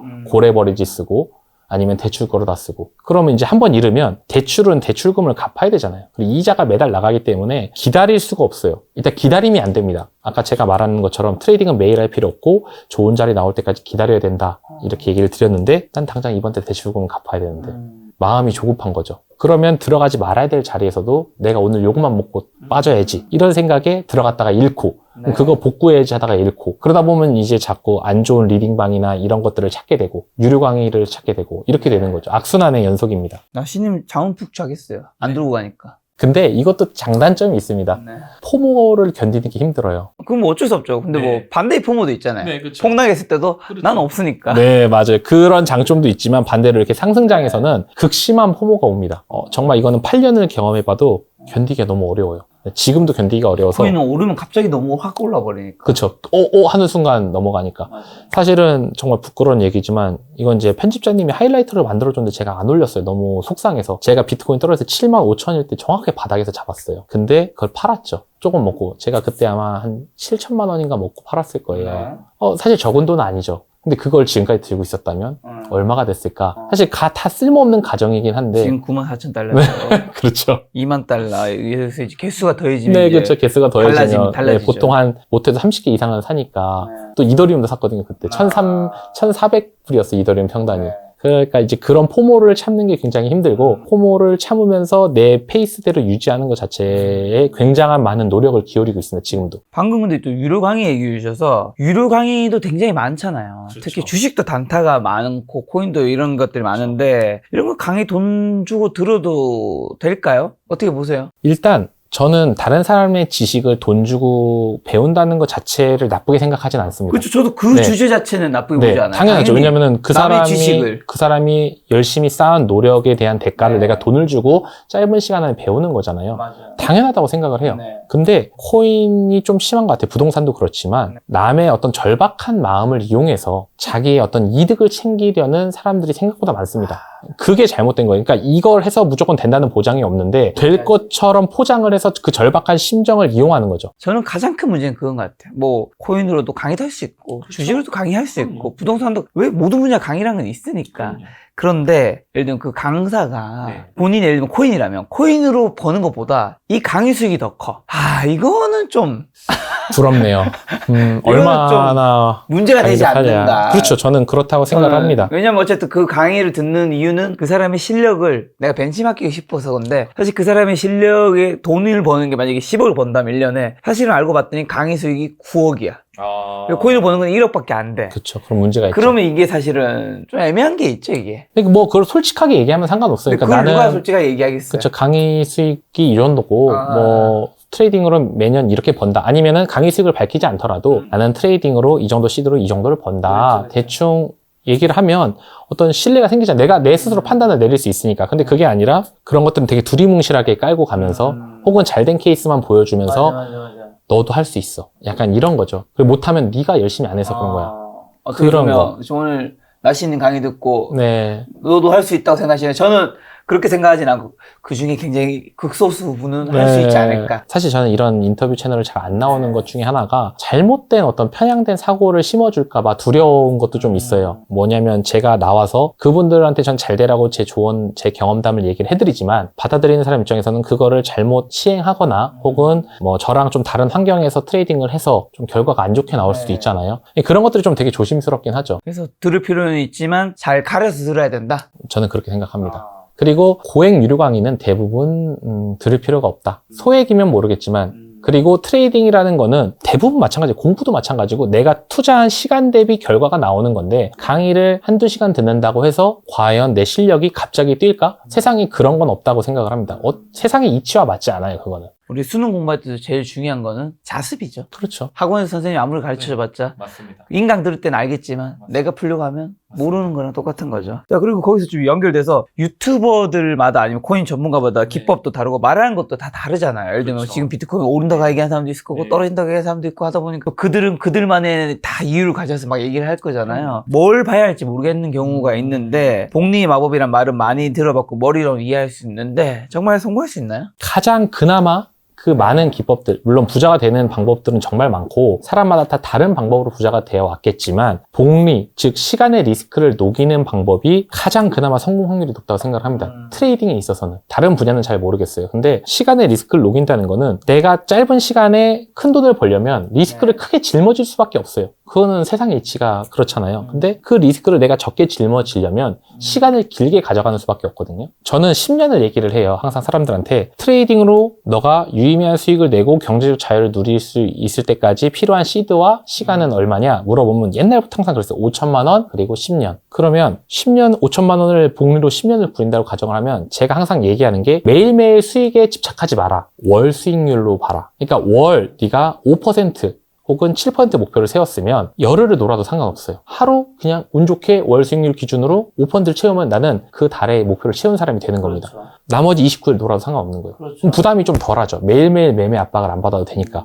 그런 식으로 목표를 정하고 그게 이제 연수익률이 되는 거고 그렇게 복리로 10년을 가면 네가 5천만 원을 가지고 시작하면 분명히 10년 뒤에는 물론 중간에 우리가 리스크 관리 차원에서 수익의 20%는 매달 인출하라고 제가 얘기를 해요. 이런 것까지 감안해서 계산을 해보면 최소 50억 이상의 돈은 벌 수 있다. 10년 뒤에. 그러면 10년마다 돈의 가치가 반토막이 난다고 가정을 했을 때 기준으로 그럼 한 25억 정도 되겠죠.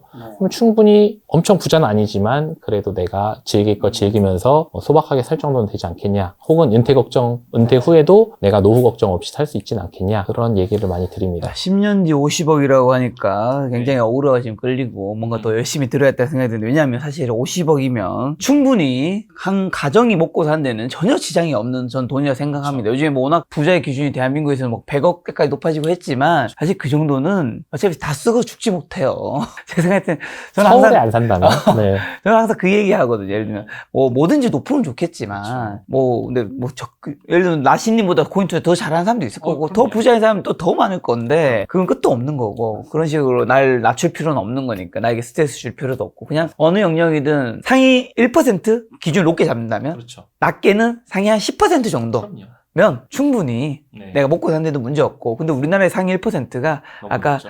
그 순자산 기준 한다면 30억이거든요. 그렇죠. 우리나라의 부자의 기준이 사실은 너무 높은 거죠. 50억이라고 하면 요즘에는 댓글에 막 50억도 부자냐? 네, 그렇죠. 근데 저는 굉장한 부자라고 생각을 하고 근데 여러분들이 항상 생각하셔야 될 게 저는 트레이딩을 시작할 때 한 달에 150만 원 즉 하루에 5만 원만 벌었으면 좋겠다. 그러니까 제가 하는 일이 있잖아요. 일 외적으로 하루에 5만 원씩만 벌었으면 좋겠다는 마음으로 시작을 했습니다. 되게 현실적인 목표를 가지고 그게 쌓이다 보니까 50만 원이 되고 하루에 500만 원이 되는 거지 처음부터 500만 원의 목표를 잡고 하면 안 되는 거죠. 이 방송을 보시는 분들이 또 입터네, 사기꾼 뭐 이렇게 생각하실 수도 있지만 저는 제가 500만 원으로 2017년부터 해와봤고 그리고 그때 실제로 하루에 5만 원 버는 거 너무 좋아서 제가 한 달에 150만 원 정도의 부수입이 들어오니까 삶이 달라지더라고요. 달라지죠. 네. 내가 예를 들어 월급으로 400만 원을 그때 세후 받았다면 거기에 150만 원이 들어온다고 생각을 해보면 얼마나 할 수 있는 게 많겠어요. 예를 들어 노트북 같은 것도 바꿀 수 있고 사실 그 세상 돈으로. 모든 게 여러분 할 수 있는 자유는 돈에서 오기 때문에 네, 그 느낌을 여러분들이 한번 맛을 보면 그 다음부터는 내가 사마 외도의 길로 빠지지 못합니다. 저는 그 맛을 한번 느껴주고 싶어요. 소액으로 내가 꾸준히 연습을 해서 한 달에 100만 원, 150만 원 제가 이런 얘기를 들은 적이 있습니다. 어떤 분께서 관리비 걱정을 하셔요. 아, 이번 달 관리비만 벌었으면 좋겠다. 근데 사실 관리비 뭐 요즘 한 30만 원? 뭐 보통 3, 40만 원 정도 나오잖아요. 쓰는 양에 따라 좀 다르지만. 근데 트레이딩을 내가 잘하면 한 달에 150만 원도 벌 수 있는데 그것도 제가 뭐 큰 돈, 시드 종잣돈이 큰 것도 아니에요. 보통 500에서 1000만 원 정도면 가능하다고 얘기를 드리거든요. 이렇게 좋은 걸 왜 안 하지? 왜 안 하냐? 아, 왜 망하지? 보니까 500만 원, 1000만 원으로 나는 1억을 만들고 싶고 집을 살려면 1억이 아니라 10억이 필요하기 때문에 처음부터 너무 큰 욕심. 그렇죠. 그게 망치는 지름길이고 그거를 막기 위해서 제가 이 유튜브를 지금 꾸준히 하고 있는 거고 스레드 활동을 꾸준히 하고 있는 거라고 생각을 합니다. 저는 스레드 하는 목표가 그거예요. 제발 삼화 외도의 길로 빠지지 말고 시간의 리스크를 녹여서 성공한 케이스가 있다라는 걸 보여주고 대부분 사람들이 확신을 얻고 싶어 해요. 내가 이렇게 했을 때 성공할 수 있을까? 그 확신을 보여줄 수 있는 자료가 되고 싶은 겁니다. 그래서 저는 45살, 45살에 은퇴를 할 건데 지금 나이가 지금 이제 몇 년생이시죠? 86년생입니다. 아, 저보다 네. 제가 82년생입니다, 네. 여러분. 그래서 저는 45살에 은퇴를 할 건데 애초에 계획이 그렇게 짜여져 있었어요. 45살에 얼마를 벌고 은퇴를 하겠다. 그리고 그거에 대한 월 플랜, 연 플랜이 딱 45살의 짜여있습니다. 목표 금액은 여쭤봐도 되나요? 이건 뭐 지금 가지고 있는 게 아니니까요. 근데 이거는 제가 좀 부끄러워서 못 달성할 수도 있으니까 네, 좀 부끄러워서. 근데 어쨌든 세 굉장히 자리인가요? 네 자리인가요? 그걸 알려드리면 알 것 같아요. 어쨌든 근데 굉장히 큰 포부입니다. 그래서 네. 제가 벌게 되든 못 벌게 되든 45살에 제가 얼마까지 벌었고 이렇게 살아왔고 그리고 그 얘기를 한번 쭉 할 거예요. 그래서 이제 은퇴를 할 건데 은퇴할 때 인증하나요? 한번 보여드리려고 해요. 사실 멋있다. 지금도 매일매일 제가 매매 내역을 보여드려서 사실 대충 보면 얼마 벌었는지도 알고 작년에 제가 얼마 벌었는지도 유튜브 보신 분들은 아실 거예요. 네네. 대충. 근데 주변 사람들은 다 만류하더라고요. 왜냐면 어떤 신변의 문제나 이런 것들 되게 예민한. 본인 채널 다 보여주세요. 네, 저는 보여드렸죠. 여태까지 다. 왜냐면 그래야 믿으니까. 여기서 보여주셔도 되는데. 본인 채널 네. 보여주시니까. 다른 컴퓨터에서 로그인하기가 조금 그래서. 네, 휴대폰으로라도. 일단은 네. 계좌 하나만 보여드리면 네, 요게 지금 OKX라는 여러분. 거래소고, 제가 최근 90일 동안 벌었던 것들을 보여드리면 140만 불 정도 나올 겁니다. 144만 네. 9,864 네. 달러네요. 90일 네, 동안. 네, 그렇게 벌었고, 어쨌든 저는 거래소를 여러 개를 나눠서 쓰는 건 네. 이제 많은 분들이 아시니까. 네, 요거는 이건 하나의 계좌인 거고. 총 몇 개를 하고 계시죠? 지금 일단 기본적으로 쓰는 건 4개고요. 네. 그리고 그 외에 이제 방송에서 안 그러니까 제가 코인을 모으는 계좌는 또 따로 있습니다. 요거는 이제 메인 계좌 중 한 개인 거네요. 네. 중요한 거는 로스된 날이 거의 없는, 그러니까 이런 그래프가 중요한 거죠. 거의 로스된 날이 없이 이제 돈을 벌고 있다는 거. 자, 요거는 여러분 다른 계좌인데 네, 요거 아래 차트를 보시면 1월부터 지금까지 이제 나온 거잖아요. 44만 불이 수익이 났지만 로스가 하나도 없잖아요. 이런 식으로 거의 로스가 없는 매매가 돼야 된다는 거죠. 그러니까 지금 아까 OKX는 3개월 동안 140만 불이고 네. 얘는 지금 44만 불인데 이런 식으로 로스가 없는 형태의 매매를 해야 된다는 거. 이거를 얘기를 드리고 싶은 거예요. 그러니까 돈을 얼마 벌었다, 뭐 몇백만 원 벌었다, 몇천만 원 벌었다, 이게 중요한 게 매일매일 아니라 꾸준히 벌어야 매일매일 된다. 꾸준히 조금씩 버는 게 중요하다. 네. 근데 거래소는 좀 왜 다양한 곳에 하시는지랑 플러스로 어떤 곳을 이용해야 돼요? 이게 이유가 있습니다. 원래는 저도 처음에 바이낸스라는 거래소만 썼었어요. 네. 그리고 계좌도 뭐 2개를 가지고 있었는데 나름대로 리스크 관리한다고 바이낸스라는 제일 큰 거래소에서 계좌를 2개로 나눠서 썼었는데 제가 라이브 방송 도중에 바이낸스라는 거래소가 갑자기 서버 다운이 된 적이 있어요. 갑자기 가격이 확 오르니까 어떤 디도스 공격을 받았다든지 아니면 거래량이 몰려서 그런 건지 모르겠는데 서버가 다운이 돼서 로그인도 안 되고 제가 어떻게 대응을 못 하는 거죠. 네. 근데 돈은 거기에 다 들어가 있는데 아. 그래서 너무 어이없게 아무 대응도 못하고 비트가 올라가는 것만 지켜봤어요. 저는 숏 포지션을 잡고 있었는데 손절, 뭐 물타기 이런 것도 하나도 못하고. 이거는 제 라이브 방송 2021년 2월 7일인가 8일날 라이브 방송 보시면 네. 라이브 방송 도중에 서버가 나간 게 보여요. 그래서 제가 너무 당황한 것들이 보이는데 그 뒤로 거래소를 나누기 시작했습니다. 아, 내가 한 거래소에서 계정을 나눈 건 의미가 없다. 그 거래소가 나가버리면은 서버 다운되면 의미가 없잖아요. 거래소를 다른 거래소를 지금 분산하기 혹시 시작했습니다. 어디 쓰시는데요? 이건 뭐 말에 상관없는 바이낸스. 바이낸스. OKX, OKX. 비트겟, 네. 바이비트 네. 이렇게 4개 씁니다. 근데 한국 건 안 써요? 업비트 빗썸은 당연히 있죠. 아. 네, 업비트 빗썸은 당연히 쓰고. 근데 업비트 빗썸은 현물 거래만 되니까 저는 이제 업비트 빗썸은 거의 쓰지 않고 저는 선물 거래 위주의 데일리 트레이딩만 하니까 해외 거래소를 위주로 쓰죠. 현물 거래랑 선물 거래랑 뭐가 다르고 왜 선물 거래 위주로 하시는 거예요? 선물 거래 위주로 하는 이유는 사실 리스크 관리가 잘 되는 사람에 한해서 레버리지를 어느 정도 쓸 수 있다는 건 굉장한 축복이기 때문에 쓰세요? 네, 전 레버리지 당연히 쓰죠. 네. 근데 고배를 쓰는 거 아니고 한 5배에서 10배 미만. 보통 5배를 기본으로 잡고 그리고 조금 늘리면 7배까지 늘렸다 다시 내리고 뭐 10배까지 올렸다 다시 내리고 이런 식의 매매를 합니다. 자발트 같은 건 거의 안 해요. 그래서 변동성이 높거나 우리가 흔히 아는 트럼프 코인 이런 것들은 안 건드립니다. 이런 것들은 잘못 건드리면 바로 청산될 수 있기 때문에 비트, 이더리움 위주로 하고 아니면 리플이나 이런 정말 우리가 알 법한 코인들인데 거래량이 많이 터지거나 아니면 사람들한테 급격한 관심을 받고 있거나 이랬을 때만 잠깐 하고 쉽게 말해서 시총 10위 안에서 트레이딩 한다고 받아들이면 되나요? 뭐 보통 그 정도죠. 네. 너무 잡코인들은 잘 건드리지 않는 편이에요. 트론 같은 것도 트론도 큰 코인이지만 트레이딩은 안 합니다. 그런 코인. 거는 뭐 두 가지 때문인 건가요? 첫 번째는 들어갔다가 금액이 크니까 빠져나오기도 쉽지 않을 수 있고 플러스 들어갔다가 삭제될 수 있으니까 이 어째 코인 사라질 수 있으니까 내가 그런 리스크를 감내할 필요가 없으니까. 그래서 여러 가지 이유가 있는데요. 일단 오래된 코인들은 아무래도 그 시체들이 좀 많이 있어서 좀 그런 것들도 있고요. 그리고 일단 그런 코인 할 바에 그냥 비트코인 한다 이런 생각. 변동성이 어차피 비트코인을 거의 유사하게 따라가기 때문에. 근데 이제 최근에 수이라든지 리플이라든지 이런 것들이 비트코인과 좀 반하는 움직임들 많이 보여줬잖아요. 그런 코인들 어떤 특별한 이슈가 있어서 리플 같은 경우에는 어떤 소송 이슈가 있기 때문에 많이 올랐잖아요. 그런 코인들은 비트코인보다 더 많은 상승률을 보여주고 혹은 하락이 왔을 때도 더 많은 회복력을 보여주기 때문에 그런 것들을 전략적으로 들어가서 단타 치는 경우는 있지만 그 외에 어떤 다른 코인들의 뭐 몇 배 이런 걸 노리고 들어가는 일은 거의 없습니다. 저 그럼 이쯤에서 또 단타 매매 기법 하나 여쭤보면 단타 칠 종목 고르는 방법. 지금 했던 얘기와 거의 비슷한 얘기인데요. 일단 단타를 칠 때는 거래량이 일단 가장 중요해요. 거래량이 지금 많은 거 우리가 뭐 예를 들면 업비트다 그럼 업비트 거래량 순으로 하면 쭉 나오잖아요.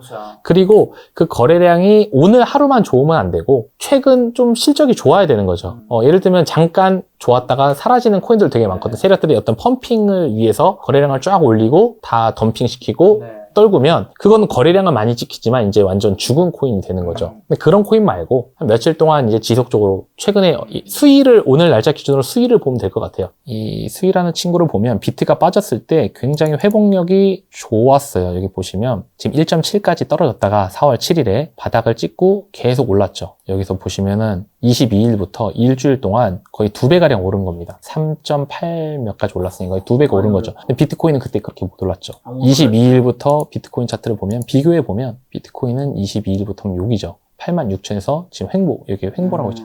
엄연히 차트가 지금 달라요. 여기는 박스권에서 횡보하고 있다면 수위 같은 경우는 여기여서 올랐고 변동성도 계속 나오고. 그러니까 단타치기 좋은 거죠. 아까 비트코인은 변동성이 별로 없었잖아요. 네, 이런 식으로 이렇게 코인을 고르는 거죠. 거래량 그리고 변동성 어느 정도 인지도가 있고 좀 더 파고 들어가면은 베커라고 하는데 뒤에 투자사 베커 뒤에서 이제 이걸 투자하는 사람들 그 기관들을 얘기하는 거죠. 베커가 좀 괜찮은 애들 근데 좀 듣도 보도 못한 친구들이 투자한 코인들은 위험할 확률이 높죠. 그리고 그 코인을 자주 보다 보면 그런 느낌이 좀 들 때가 있어요. 아 얘네들이 아직 물량을 정리 못해서 가격을 한 번 더 올리겠구나. 그런 느낌이 올 때가 있습니다. 근데 그건 단순히 느낌만으로 보는 건 아니고 이제 각종 어떤 자료도 찾아보고 팀에 배정된 물량 락업이 언제 풀리는지 이런 것들도 이제 좀 찾아보는데 사실 거기까지는 아직 뭐 나갈 필요는 없다고 봐요. 왜냐면 그런 것까지 다 한 번에 하려고 하면은 지치거든요. 그래서 일단 이런 식으로 거래량과 유동성 그리고 변동성 이런 것만 봐도 네, 괜찮고 그리고 잘 모르겠다고 싶으면 그냥 비트나 뭐 리플, 이더 뭐 이런 메이저 코인들로만 트레이딩을 하면 좀 낫지 않을까 싶습니다. 근데 국내 거래소랑 해외 거래소 있는데 해외 거래소 위주로 하시는데 시세는 왜 이렇게 다른 거예요? 요즘엔 김치 프리미엄 별로 없는 것 같아요. 이게 좀 사람마다 주장하는 것들이 좀 달라서 뭐가 정답인지 모르겠는데 저는 이건 제 개인적인 의견인데요. 봇들이 돌아서 봇들이 돌다 보니까 가격을 완전히 똑같이 맞출 수가 없는 거죠. 그러다 보니까 어느 정도 약간 슬리피지가 발생을 하게 되고 거래소 간에 아비트리지 거래가 가능할 정도의 어떤 유의미한 차이가 발생하더라. 그리고 또 그 아비트리지 거래를 이용하려는 친구들, 세력들도 있고 그래서 거기서 가격 차이가 좀 오는 것 같고 그리고 또 국내 같은 경우에는 예전에는 중국 자본들이 많이 들어와서 이제 돈 세탁을 많이 했다고 제가 들었어요. 그러면서 이제 코리안 프리미엄이 많이 붙기도 했고 또 한국인들 특징이 금방 확 붙는 스타일이잖아요. 뭐가 인기가 많더라고 하면 또 거기에 확 올리고 그러다 보니까 공급은 한정되어 있는데 수요가 많다 보니까 거기서 또 프리미엄이 좀 붙었을 수도 있고 그런 심리를 자극하는 세력들도 분명히 있었을 거고 복합적인 이유가 있지 않나. 자, 그러면 하락의 징조는요? 어떤 게 좀 있을까? 우리가 사실 이 폭락만 피해도 아까 말씀해 주신 그 휴대폰 보여준 거에서도 수익이 난 날이 많았어요. 많았잖아요. 근데 일반 사람들이 그렇게 단타로 그 수익 내기 쉽지 않지만 어쨌든 폭락만 피해도 내가 큰 돈을 안 잃는 거잖아요. 그렇죠. 뭐가 있을까요? 미신 같은 네. 말이긴 한데 저는 커뮤니티 지표를 굉장히 많이 봅니다. 아, 이거 뭐 저도 네. 약간 좀 공감 갑니다, 네, 이제는. 커뮤니티 지표를 굉장히 많이 보는데 어떤 걸 많이 보냐면 수익 인증을 하는 글들이 많이 올라오고 그리고 제가 봤을 땐 초심자 행운으로 큰 네. 돈을 버신 분들이 이제 전문가 행세를 하는 것들 그런 것들을 보면 조금 몸을 사리게 되더라고요. 근데 물론 그분들이 나오고 나서도 한참 더 올라가는 경우도 있죠. 근데 어쨌든 일단 그러면 조금 리스크 관리를 더 평소보다 하는 편입니다. 예를 들면 저 같은 경우에는 최악의 경우를 대비한 어떤 안전기금이라는 걸 만들어놔서 내가 정말 극한까지 몰리더라도 이 돈으로 나중에 만회를 해보겠다. 뭐 이런 식의 어떤 기금이 있어요. 그리고 수익의 일정 부분을 거기에서 적립을 해놓거든요. 그런 식의 어떤 장치를 해놓는다든지 아니면 매매 횟수를 평소보다 좀 더 줄인다든지 매매 횟수를 근데 마냥 줄일 수는 없잖아요. 그러면 다른 일을 시작을 합니다. 뭐 평소에 못했던 일들을 해본다든지 뭐 그런 것들로 계속 관심을 흐트러뜨리는 인간 지표 거죠. 같은 거죠. 네. 저 너무 공감가는 게 저도 이제 어느 결혼식장에 갔는데 저 이제 미국 주식 중에 테슬라의 비중이 좀 있는데 $200 근처에서 잡았었단 말이에요. 그리고 400 얼마까지 460 막 엄청 올랐잖아요. 그때 이제 $400 넘고 했을 때 막 이제 결혼식장에 갔는데 어떤 아는 형님께서 테슬라에 이제 원래 주식 하신 분이 아니야. 테슬라에 일론 머스크의 아주 뭐 교주처럼 모시고 있더라고. 막 얘기를 하길래 그때 저 약간 싸한 느낌이 드는 거예요. 저 형이 원래 주식을 하신 분이 아닌데 저 형이 저렇게까지 뭐 여기서 몇 배, 한 5배 생각하고 그래서 약간 줄였죠.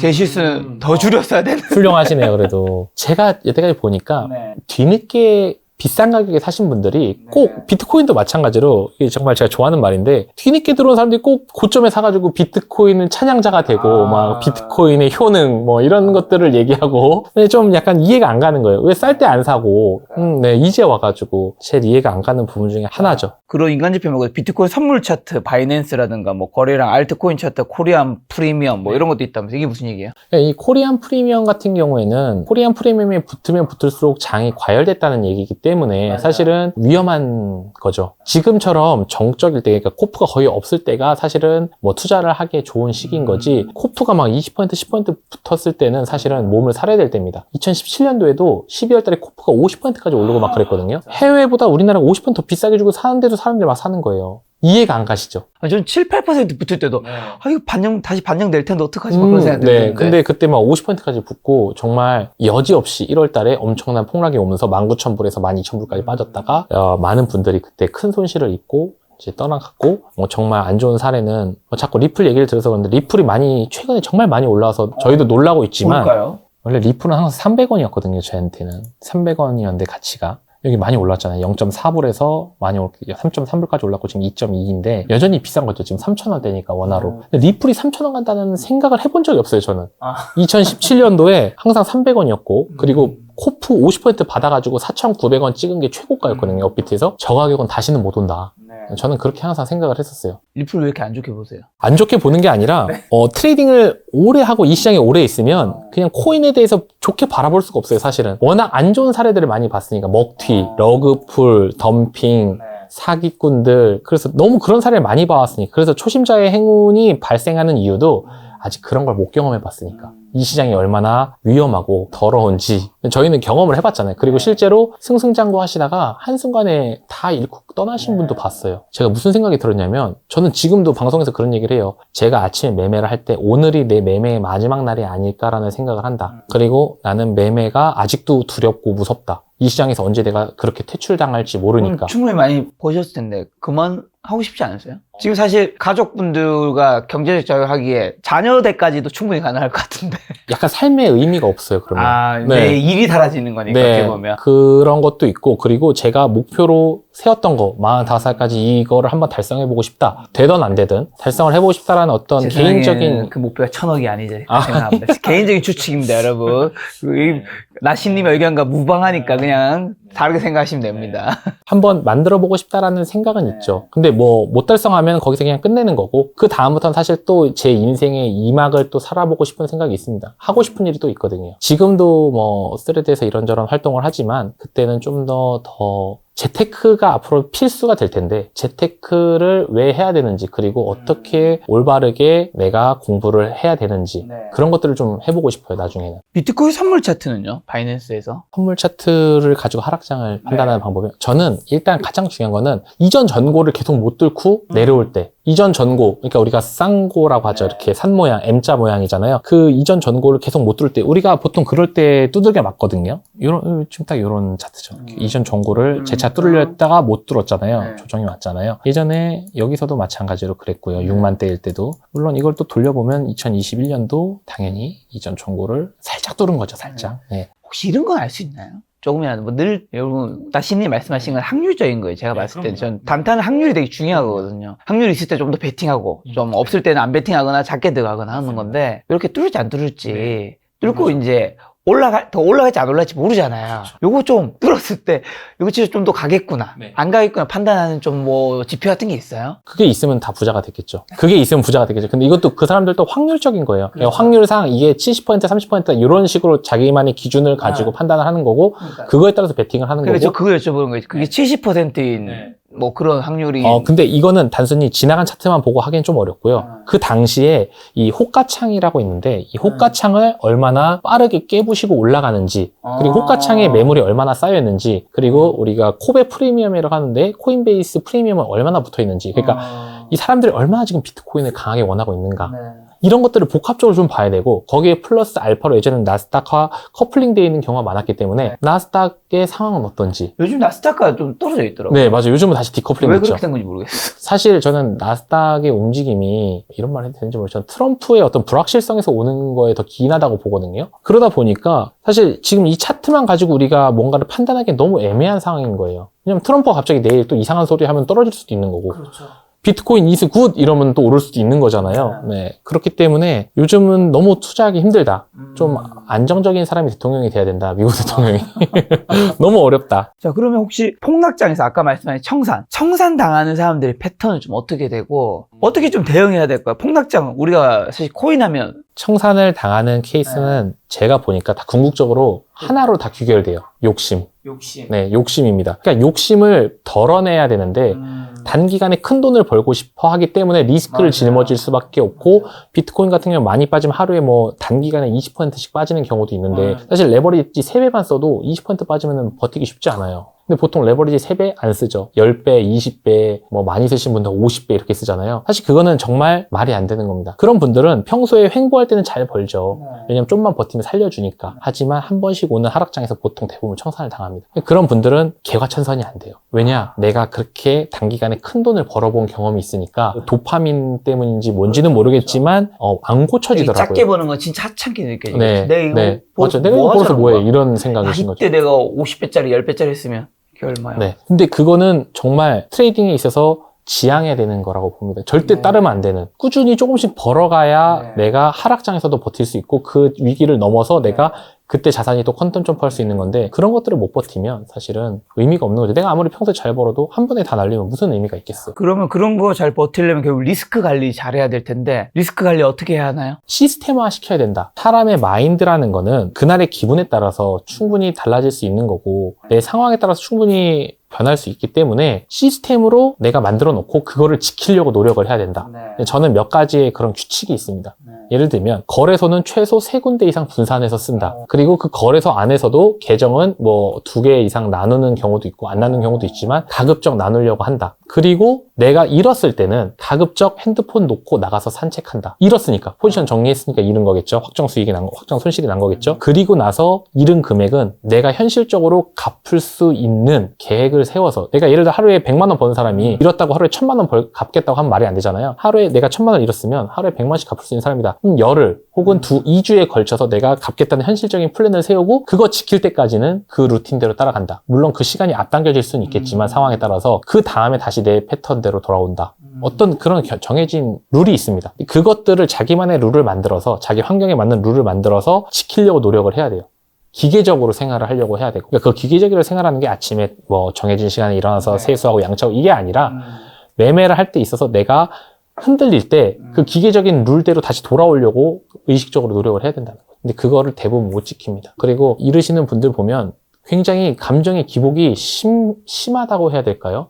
이 감정의 폭이 굉장히 커요. 그렇겠죠. 네. 근데 트레이딩은 잔잔해야 되거든요. 왜냐면 객관적으로 바라보고 객관적으로 판단을 해야 되는데 이 차트를 판단함에 있어서 내 어떤 희망사항이나 사심이 들어가면 안 되는 거죠. 멋진 말이네. 네. 얘가 움직이는 것에 따라서 이렇게 흔들리면 안 되는 거예요. 그래서 저는 유튜브 방송을 가끔 보면 다른 유튜버들을 보면 되게 재밌게 떠들고 방송하시거나 트레이딩 하시는 맞죠. 분들이 사실 좀 이해가 안 가요. 저는 나는 이게 괴로운데 나는 머릿속으로 가만히 있는 것처럼 보이지만 얘가 오를지 내릴지 만약에 내리면 내가 어떻게 대응을 해야 될지 이걸 계속 실시간으로 차트 갱신될 때마다 생각을 하기 때문에 정말 머리가 아프거든요. 스트레스도 많이 받고. 아무래도 네. 주 수익이 유튜브이신 분들이라면 왜냐면 거기서 또 이 박진감이 넘치는 그쵸, 뭐, 엔터의 요소적으로 보면 그럴 수 있는데, 이게 이제 문제는 사실 그런 분들의 방송을 더 선호하는 거죠, 대부분 사람들이. 재미가 있으니까. 네.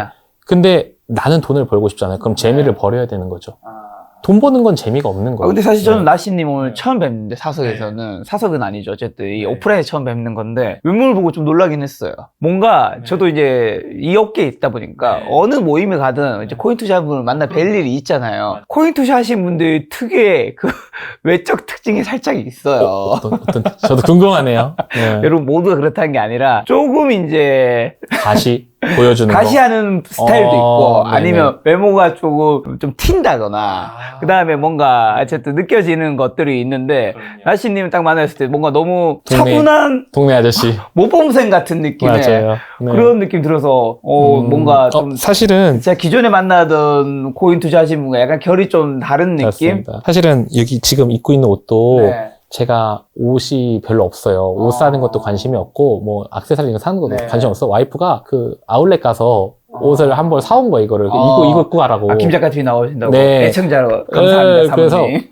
그래가지고, 오빠 또 흰 티 입고 갈 거야? 이래가지고, 뭐 어때? 저는 약간 그런, 그냥 남의 시선을 의식하는 거는 의식하는 부분에 있어서는 의식을 하지만 어떤 이런 데는 내 가치를 높이기 위해서 뭔가 명품을 두른다든지 이런 거는 신경을 잘 안 쓰는 특히 편이에요. 또 코인 투자하시면 명품을 많이 입더라고요.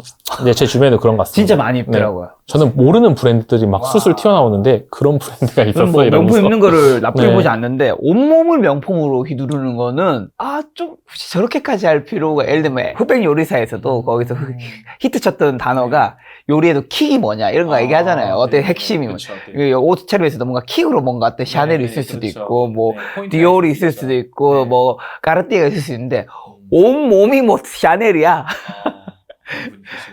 이런 분도 이제 코인 투자하면 가끔 이제 뭐 구찌 이런 거 있으면 굳이 저렇게까지 안 하셔도 될 텐데. 왜냐면은 뭐 사람마다 더 자기가 추구하는 가치가 다르잖아요. 저는 사실 그런 쪽에 포커스가 좀 안 맞아 있는 것 뿐인 거죠. 뭐. 네. 그 사람은 또 그게 좋은 거고. 그래서 저 나시님 보면서 처음 드는 생각은 이분은 정말 저렇게 차분하게 투자를 하는 착한 투자자이시거나 큰 사기꾼이다. 그런 거 있잖아요.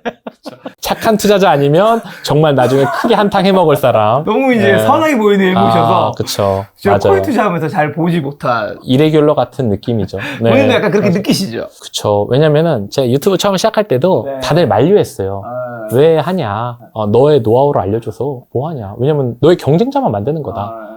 근데 이제 저는 제가 그런 얘기를 좀 그때부터 좀 생각이 좀 독특했던 것 같아요. 어차피 알려줘도 따라할 수 있는 사람은 극소수고. 맞습니다. 네. 그리고 이거 알려줌으로써 내가 어떤 정신적인 만족감을 찾고, 그리고 사실 트레이딩이라는 게 굉장히 외로운 직업이에요. 외롭죠. 하루 종일 방 안에 갇혀서 차트만 보고, 그리고 누구한테 상의할 것도 아니고, 그게 어떻게 보면 장점이 될 수도 어떻게 보면 있지만. 그 방송하신 게 세상과의 또 창구는 네, 거죠. 저는 그런 목적으로 공감 가요, 처음에 그 한 부분은 거죠. 진짜. 네, 그래서 물론 작가님도 아시겠지만 나중에 가면 공감대 형성이 안 됩니다. 주변 사람들하고. 맞아. 왜냐면은 나는 일을 그만둔 지 오래됐고, 그리고 버는 수입도 많이 늘어났고, 옛날에 비해서. 그럼 이제 조심스러워지죠, 이 네, 이야기가. 맞아요. 괜히. 그런 것도 있고, 괜히 내가 이 사람한테 자랑하는 것처럼 보일까봐 그런 것들도 굉장히 내 조심스러워요. 친구들에게 나도 내 일상을 얘기하고 싶은 건데. 네, 맞아요. 근데 이게 자칫 상대방의 입장에서는 그쵸. 자랑으로 걸로. 들리고, 예를 들면 내가, 나 코인을 예를 들면 뭐, 이번 달에 몇 억 잃었어 라고 하면, 이제 공감이 상대방은, 안 가죠. 야, 너 어차피 그보다 훨씬 많은 돈 있으면서 뭐 이렇게 생각할 수 있어서. 그래서 이게 조심스러워지죠. 제가 정말 좋아하는 말 중에 하나가,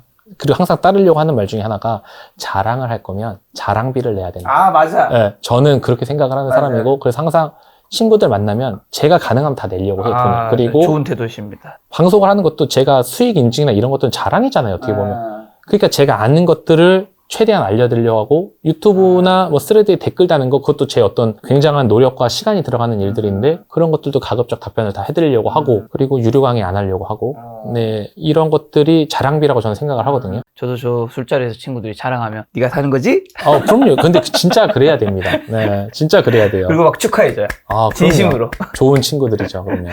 자, 그러면 트레이딩 전과 후에 나시님의 좀 삶은 어떻게 변화됐는지랑 지금의 하루 일과는 어떻게 되나요? 일단은 가장 많이 바뀐 거는 금전적인 고민이 없다. 예를 들어 뭐를 사고 싶다 하면 예전에는 저걸 어떻게 살까라는 고민을 했다면 지금은 사지 뭐. 근데 이제 귀찮아서 안 사는 단계인 거죠. 그렇죠. 저거 사서 뭐 며칠 가지고 놀다가 팔면 그것도 귀찮다. 이런 생각에 아예 소비를 안 하게 되거나 그런 고민들이 없어진 거예요. 주변 사람들한테 이제 뭔가를 베풀어 줄 수 있어 너무 좋아요. 근데 제가 좀 더 그 사람들하고 만날 때 좀 더 돈을 낸다든지 아니면은 뭐 좀 힘든 일이 있으면 뭐 좀 도와준다든지 이런 것들을 할 수 있는 게 너무 좋고 그러니까 내가 쓸모 있는 사람이 된 것 같고 그리고 세 번째는 시간적 자유. 이거는 뭐 많은 분들도 아시겠지만 평일에는 사실 사람이 그렇게 많지 않잖아요. 쇼핑몰도 그렇고 그 쾌적함이 굉장히 만족감이 큽니다. 애기들이 어린이집을 가니까 주말에밖에 이제 놀 수가 없잖아요. 주말에 데리고 가면 너무 많은 거예요, 사람들이. 그래서 너무 힘든데 가끔 평일에 한번 애기가 아프거나 이래서 이제 나가면 너무 쾌적한 거죠. 그런 것들이 굉장히 좀 장점이고 마지막으로 노후에 대한 걱정이 없는 거. 물론 아직 제가 이렇게 하다가 망할 수도 있지만 일단은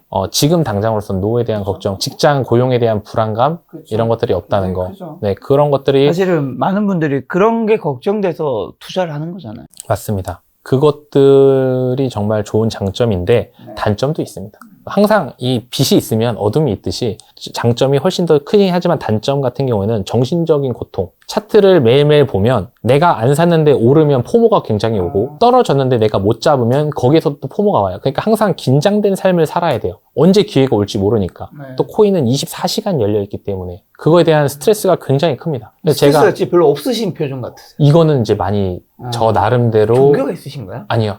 저 나름대로 발전한 거예요. 예전에는 제가 그 건선이라는 병이 있었어요. 머리에서 하얀색 각질 같은 게 떨어지는 건데 잠을 많이 못 자고 스트레스를 많이 받으면 이 피부가 하얗게 일어요. 잠을 많이 자고 매매에 대한 압박을 버리고 이러다 보니까 사라지더라고요. 신기하게 약을 안 발랐는데도. 그래서 스트레스가 정말 만병의 근원인 것 같고 그리고 두 번째는 내가 언제 망할지도 모르는 하루하루 외길 걷는 느낌. 물론 내가 지금 코인 트레이딩하는 시드가 내 전 재산이 아니기 때문에 뭐 이거 잃어도 갑자기 거리에 나앉거나 그러진 않겠지만 어쨌든 이걸 내가 잃어버리면 자신감도 같이 잃어버릴 것 같은 그런 압박감이 있어요. 다시는 내가 이 세계에 못 뛰어들 것 같은. 그래서 항상 그런 불안한 마음을 가지고 살죠. 자, 하루 일과는요? 하루 일과는 아침에 한 6시 반에서 7시쯤 일어나면요. 그러면 이제 제가 첫째랑 자고 와이프가 둘째랑 자요. 아직 둘째는 어려서 어린이집 안 가는데 첫째를 깨웁니다. 그리고 아침 간단하게 챙겨주고 사과도 깎아주고 챙겨주고 첫째랑 좀 놀아주다가 8시 반에 등원을 시키면 저는 영어 수업을 받으러 가요. 그래서 1시까지 영어 수업을 받고 10시부터 1시까지 영어 수업 받고 영어쌤하고 식사 한번 하고 그리고 이제 다시 집에 와서 잠깐 제 시간 한 30분? 그때 이제 뭐 스레드 밀린 댓글도 좀 달아드리고 아니면 뭐 개인적으로 뭐 연락 온 것들 처리하고 그리고 나서 이제 애기 하원 시간이 되면 애기 하원을 시키죠. 그때까지 투자는 아무것도 안 한 거예요? 안 하죠. 네, 애기 하원을 시켜요. 그리고 애기 하원 시키고 이제 요즘 날이 좋으니까 놀이터를 갑니다. 6시까지 놀아줘요. 들어오죠. 그럼 집에 와서 이제 저녁 같이 투자는 언제 먹고. 하세요? 투자 안 합니다. 하는 언제 돈 버는지 궁금하시죠? 제가 네. 나중에 알려드릴게요. 그다음에 애기랑 놀아줘요. 6시 돼서 이제 씻기고 비는 거품놀이를 좋아해서 한 30분 정도 씻고 나와서 밥 먹고 4시 밥 먹고 또 애기랑 놀아줘요. 이제 둘째랑도 놀아야 되잖아요. 둘째랑도 좀 놀고 애기가 둘째는 8시 반에 자러 가요. 재우고 이제 첫째만 남잖아요. 그럼 이제 와이프가 첫째를 데리고 재우러 가거나 9시쯤 그럼 저는 그때부터는 제 시간인 거예요. 그럼 영어 숙제를 한 1시간 반 하죠. 그럼 시간이 얼마 없잖아요. 그럼 그때 잠깐 트레이딩을 하거나 아니면 제 개인적인 일을 하거나 그럼 대체 돈을 언제 봅니까? 이렇게 물어볼 수 있잖아요. 어떻게 보냐면 차트를 지금 안 보고 있잖아요. 제가 핸드폰이 있는데도 알람을 매일매일 아침 일어나면 세팅을 해놔요. 그날 박스권을 벗어나는 알람을 걸어놓고 그리고 그 알람이 울릴 때만 차트를 봅니다. 이 박스권일 때는 안 봐요. 네. 그래서 만약에 알람이 울려요? 그러면 그때 보죠. 그리고 판단을 내리는 거예요. 내가 지금 들어가도 될까? 아니면 내가 차트를 좀 더 집중해서 봐야 될까? 이러면 잠깐 뭐 일을 하고 있으면 양해를 구하고 차트를 보고 아니면 집에 있는 경우 제가 화요일하고 목요일은 일정이 없어요. 월수금만 이런 일정이고 화목은 영어 수업이 없기 때문에 제 개인 시간이란 말이에요. 그러면은 만약에 화목일 때 이런 일이 있으면 자리에 가서 앉아서 좀 보고, 만약에 밖에서 그러면 핸드폰으로 보고, 뭐 전업 투자자라서 매일매일 할 것처럼 그리고 24시간 앉아 있을 거라고 생각하는데 실제로 매매하는 시간 하루에 1시간도 안 됩니다. 그것도 매일 하는 것도 아니고 되게 좋은 삶인 것 같죠. 잠깐만요. 지금 올해 지금 4월 말이니까 올해 얼마 번지 얘기할 수 있나요? 올해 1, 2, 3, 4월 30억 정도 번 것 같아요. 제가 4월 달에는 1억 아직 정산 안 해봤는데 4월 달은 1억 7천을 벌었고요. 1, 2, 3월에 많이 번 거군요. 1, 2, 3월에 28억, 9억 정도 본 것 같습니다. 네. 30억 정도를 버는데 매일 1시. 근데 여기서 오해하면 안 되는 게 사실 뭐 지금은 어느 정도 이제 투자도 한 지 좀 오래되셨고 여러 가지 또 환경 세팅 값을 만들어 놔서 그런 거지. 이전에는 뭐 처음에나 뭐 몇 년 차 때까지는 하루 종일 뭐 차트만 보고 앉아 있었겠죠. 그럼요. 네, 제가 처음에 배울 때는 그리고 연습할 때는 하루 종일 차트를 보고 있었고, 그리고 애가 없을 때는 21년도에는 하루 종일 정말 컴퓨터에 앉아서 트레이딩을 했죠. 제가 느낀 건데, 이건 제가 경험해 보니까 느낀 건데, 매일매일 트레이딩을 할 필요는 없던 것 같아요. 과거로 돌아가도 그렇게 하진 않았을 것 같아요. 왜냐면 연습할 때야 당연히 내가 배움이니까 많이 시간을 투자하고 배우는 건 맞아요. 근데 그게 어느 정도 지나고 나면 그다음부터는 심법 싸움으로 들어갑니다. 마인드 컨트롤의 대결인 거죠. 누가 더 내 마음을 잘 컨트롤하나. 거기서 고수와 중수가 갈린다고 보면 돼요. 캔들 패턴, 보조지표 쓰는 거, 이런 거 배우는 거 6개월이면 해요. 네, 내가 6개월 정도 빡세게 보면 어느 정도 익숙해집니다. 바보가 아닌 이상, 내가 열심히 했다면. 근데 그 다음에 문제가 뭐냐면 항상 리스크 관리가 제대로 안 돼서 어떤 압박감에 의해서 스스로 무너져 내린다든지, 저처럼 이제 스트레스를 극도로 받아서 막 저도 죽고 싶다는 생각을 할 정도로. 근데 지금 되게 편안해 보이시잖아요. 보셨을 때. 저만의 방법을 찾은 거죠. 일상생활을 하면서도 돈을 벌 수 있는 방법. 일가도 굉장히 편한 삶을 살고 계시네요. 근데 저는 뭐 이거 제 자랑이 아니지만 제가 어떤 가정에서 벌어다주는 금액이나 이런 것들 뭐 제 생색내고 싶은 건 아닌데 그런 거에 비해서 저는 정말 가정에 충실하고 가정적이라고 저는 생각을 합니다. 그렇네요. 네. 애랑 뭐 같이 늘 보고 있고 그럼요. 하니까. 네, 저는 그렇게 생각합니다. 솔직한 거니까. 네. 자, 그러면 혹시나 코인 투자로 돈 버는 사람들의 공통점이나 특징 같은 건 있나요? 있는 것 같아요. 좀 얘는 뭘 해도 했겠다. 좀 독한 면이 있어요. 자기 객관화가 잘 돼 있어요. 그러니까 뭐 자기를 과시하려고 하잖아요. 막 부풀려 말하지도 않고 일단 자기를 정확하게 객관화해서 이렇게 이 정도 벌 수 있는 사람이니까 어떤 계획적인 행동을 많이 하는 것 같고, 그게 아니라면 즉흥적이어도 본능적으로 리스크 관리를 하는 친구들이 있더라고요. 보니까. 그리고 그게 아니면 정말 극한의 노가다를 좋아하는 친구들. 예를 들면 우리가 아까 말한 폐지 죽기 있잖아요. 그런 것 중에 대박나는 코인들이 있어요. 솔라나, 그리고 링크 코인. 그러니까 뭐 코인 하나로 빵 대박해서 그냥 바로 100억 만들어버리고 엑시트하는 친구들. 네, 그런 친구들이 실제로 있죠. 근데 그거는 어지간한 광기가 아니면 못한다고 봅니다. 왜냐면 그 코인이 성공할지 실패할지도 모르는 상황인데 내가 그 코인이 성공할 거라 믿고 거기에 몇 년이라는 시간을 투자해서 그게 대박이 난 거잖아요. 뭐 지금 안 좋은 사례로 끝났지만 루나 같은 경우도 100원일 때 그거 악착같이 모은 친구 있었어요. 월급 나올 때마다. 그게 10만 원까지 올라갔잖아요. 그 친구 다 팔았죠. 얼마에 팔았는지는 모르겠는데 100원대는 안 팔았어요. 모은 건 제가 알고 있어요. 근데 연락이 끊어져서 모르겠지만 계속 모았던 건 알고 있어요. 2000 그 빙하기 때. 그거는 근데 아무나 할 수 없는 거죠. 그래서 그런 방법들은 저랑은 안 맞아서 저는 포기를 했고, 저는 그냥 조금씩 시간의 리스크를 녹여서 버는 복리 형태의 매매법을 저는 선호하는 거고요. 그럼 만약에 이 영상을 보고 나서 코인 투자에 단타에 관심을 가지신 분도 있을 거고, 어떤 분들은 그냥 어쨌든 나시님 비트코인도 좋게 보신 거고, 요즘 비트코인도 좋게 보시는 전망이 많아지고 있잖아요. 옛날보다는. 이렇게 코인을 단타하시는 분과 나는 해도 쉽지 않을 것 같아. 그냥 비트코인을 그냥 계속 꾸준히 장기 적립해 가는 거예요. 어느 게 더 낫다고 보세요? 뭐 후자도 괜찮게 보시나요? 둘 다 하면 더 좋다고 생각합니다. 왜냐면 장기 투자라는 거는 사실은 그 장기 투자하는 과정 해보셔서 아시겠지만 우리가 겉으로 멀리서 볼 때는 쭉 올라가는 것처럼 보이지만 그 안에 과정들을 보면 굉장히 요동을 많이 쳐요. 그래서 장기 투자를 하시는 분들 제가 존경한다고 맨날 얘기하는 것 중에 하나가 그런 어떤 굴곡들을 다 견뎌내시고 열매를 따먹으신 거 아니에요. 정말 아무나 못하는 겁니다. 근데 그 과정이 결코 짧지 않다는 거죠. 내가 유의미한 수익을 얻으려면 그 과정이 굉장히 길기 때문에 그럼 그 긴 과정을 어떻게 버틸 것이냐. 단타로 버티면 된다는 거죠. 그러니까 장투하는 건 장투한 대로 냅두고 단타는 단타로 하면 좋겠다. 그리고 단타에서 욕심을 크게 안 내면 되잖아요. 내가 하나만 하면 여기서 10억을 벌어야 된다고 하면 내가 장투랑 단타 두 개로 10억을 번다고 하면 반씩 쪼개면 되는 거잖아요. 네. 그런 식으로 접근을 해서 하면 좋지 않을까. 자, 오늘 나시님 모시고 여러 이야기 들어봤는데 사실 원래 오늘 중간에 계좌 인증도 원래 저희가 사전에 준비된 게 아니라 갑작스럽게 제가 여쭤보고 갑작스럽게 동의해 주셔서 해서 이분이 코인으로 얼마 번지는 정확히 몰라도 아, 코인으로 꽤 돈을 버셨겠구나라는 거는 이제 추측이 충분히 가능했는데 코인 투자로 성공하신 나시님의 코인에 관한 투자 원칙만 좀 정리해 주신다면요. 가장 중요한 건 매일매일 매매하지 말자. 매일 매매하지 않아도 돈을 버는 데는 무리가 없다. 제가 계산을 해보니까 365일 중에 매매를 100일 정도만 해도 된다. 그러면 3분의 1이잖아요. 그죠? 100일 이하로 해도 내 계좌는 충분히 우상향할 수 있고, 그리고 그 매일매일 매매하는 시간도 하루 종일이 아니어도 된다. 그리고 기회가 왔을 때만 내가 정말 괜찮다라고 생각할 때만 하고, 그 외에는 내 본업에 집중을 해서 내가 캐시플로우를 계속 만들어 나가자. 전업하기 전까지는. 저는 전업은 최소 10억 이상은 모은 다음에 하기를 추천드립니다. 이게 망했을 때 다른 일을 구하기 전까지 버틸 수 있는 돈이 있어야 된다고 생각을 하고, 그것마저 안 됐다면 최악의 경우에는 내가 가족들과 어떻게 버틸 수 있는 돈이 있어야 되니까. 전업이 정말 쉽지 않기 때문에 그런 부분들 좀 주의하셔야 되고, 그리고 마지막으로 감정을 컨트롤할 수 있는 나만의 뭔가 노하우를 만들어야 된다. 그게 정말 중요해요. 이 감정 싸움인데, 그 감정에 지배받지 않고 내가 기계적으로 습관적으로 매매를 할 수 있는 방법, 그거를 찾지 못하면 지금 내가 돈을 잘 벌더라도 언젠가 한번 위기가 옵니다.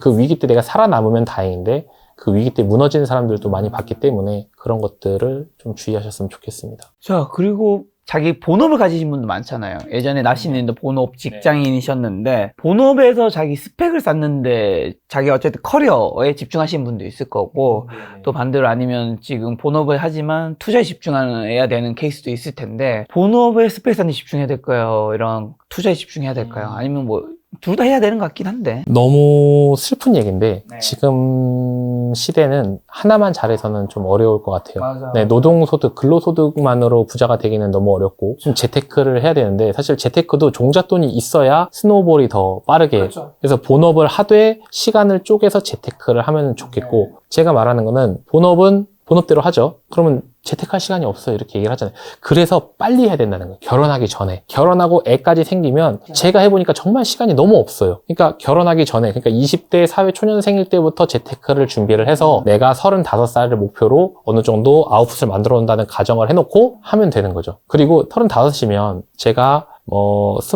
요즘 남자분들 보통 한 27, 8 나오잖아요. 8이면 사회에 진출을 하시는데, 그럼 7년이라는 시간이 있지 않습니까? 그럼 7년 동안 어느 정도 밑바닥을 만들어 놓으면 종잣돈 자체는 어느 정도 생긴단 말이에요. 제대로 했다는 가정하에. 그러면 앞으로 저처럼 45살까지 또 10년을, 그러니까 3년 남은 거를 10년으로 늘려버리는 거죠. 그럼 시간을 더 줄이고, 내가 투자하는 시간을 줄이는 대신 목표에 달성하는 시간을 늘리는 거잖아요. 부담이 굉장히 줄어들고 내가 가정에 충실하면서도 목표를 달성하는데 문제가 없다라는 게 제 개인적인 생각입니다. 그래서 45살을 목표로 해보면 좋겠다. 그건 이제 나시님의 개인적인 목표도 그렇죠. 45이었으니까. 네, 저도 45이죠. 근데 45이 이유가 있으세요? 아까부터 45 계속 얘기해요. 45 정도는 돼야, 그러니까 너무 나이가 많이 들어서 내가 그때 놀려고 하면 너무 재미가 없을 것 같기도 하고, 그렇죠. 내가 어느 정도 건강할 때, 노는데도 체력이 필요하거든. 네, 그리고 어느 정도 건강할 때 애들하고 좋은 추억을 쌓아주려면, 네, 애들이 딱 그때 되면 이제 초등학생 딱 놀기 좋을 때거든요. 그때쯤이면 내가 어느 정도 많은 것들을 애들한테 보여주고 많은 넓은 세상을 보여줄 수 있지 않을까. 그리고 인생 2막을 그때 살고 싶어요. 그러니까 지금은 제가 스레드랑 유튜브로 많이 하고 있지만 그때 대해서 더 다른 좋은 일들, 사회적인 공헌을 할 수도 있는 거고, 그런 것들에 대한 계획도 지금 하나둘씩 생각을 해보고 있는 상황입니다. 자, 나시는 김작가TV에 또 처음 나와주셔서 이제 코인 투자 방법이랑 코인 투자할 때 마인드 컨트롤 얘기해 주셨는데, 그리고 계좌 인증도 한번 잠깐 해주셨었는데, 저희 시청자분들에게 마지막으로 꼭 하시고 싶은 말씀 있다면요? 김작가TV 많이 시청해 주시고요. 그리고 사실 저는 이제 유튜브를 많이 안 하다 보니까 굳이 구독은 안 해주셔도 됩니다. 근데 제가 한 가지 바라는 거는 여러분들이 저가 아니어도 좋아요. 늦기 전에 제대로 된 재테크 공부를 꼭 하셔가지고 여러분들 앞으로 남은 삶에 있어서 좀 더 행복한 그런 삶을 사실 수 있었으면 좋겠습니다. 그게 제가 바라는, 구독자분들 바라는 어떤 메시지입니다. 네, 나시님의 말씀대로 여러분들에게 그 경제적 자유, 이 영상이 조금이라도 가까워지는데 도움이 되는 영상이 되었으면 좋겠다는 생각 들었습니다. 다음번에 또 나시님 모시고 코인 투자에 대한 이야기 많이 들어보도록 하겠습니다. 오늘 만남의 손님은 나시님이었습니다. 지금까지 여러분 소중한 시간 함께 해주셔서 정말 감사합니다. 오늘도 김 작가였습니다. 고생 많으셨습니다. 네, 고생하셨습니다. 감사합니다.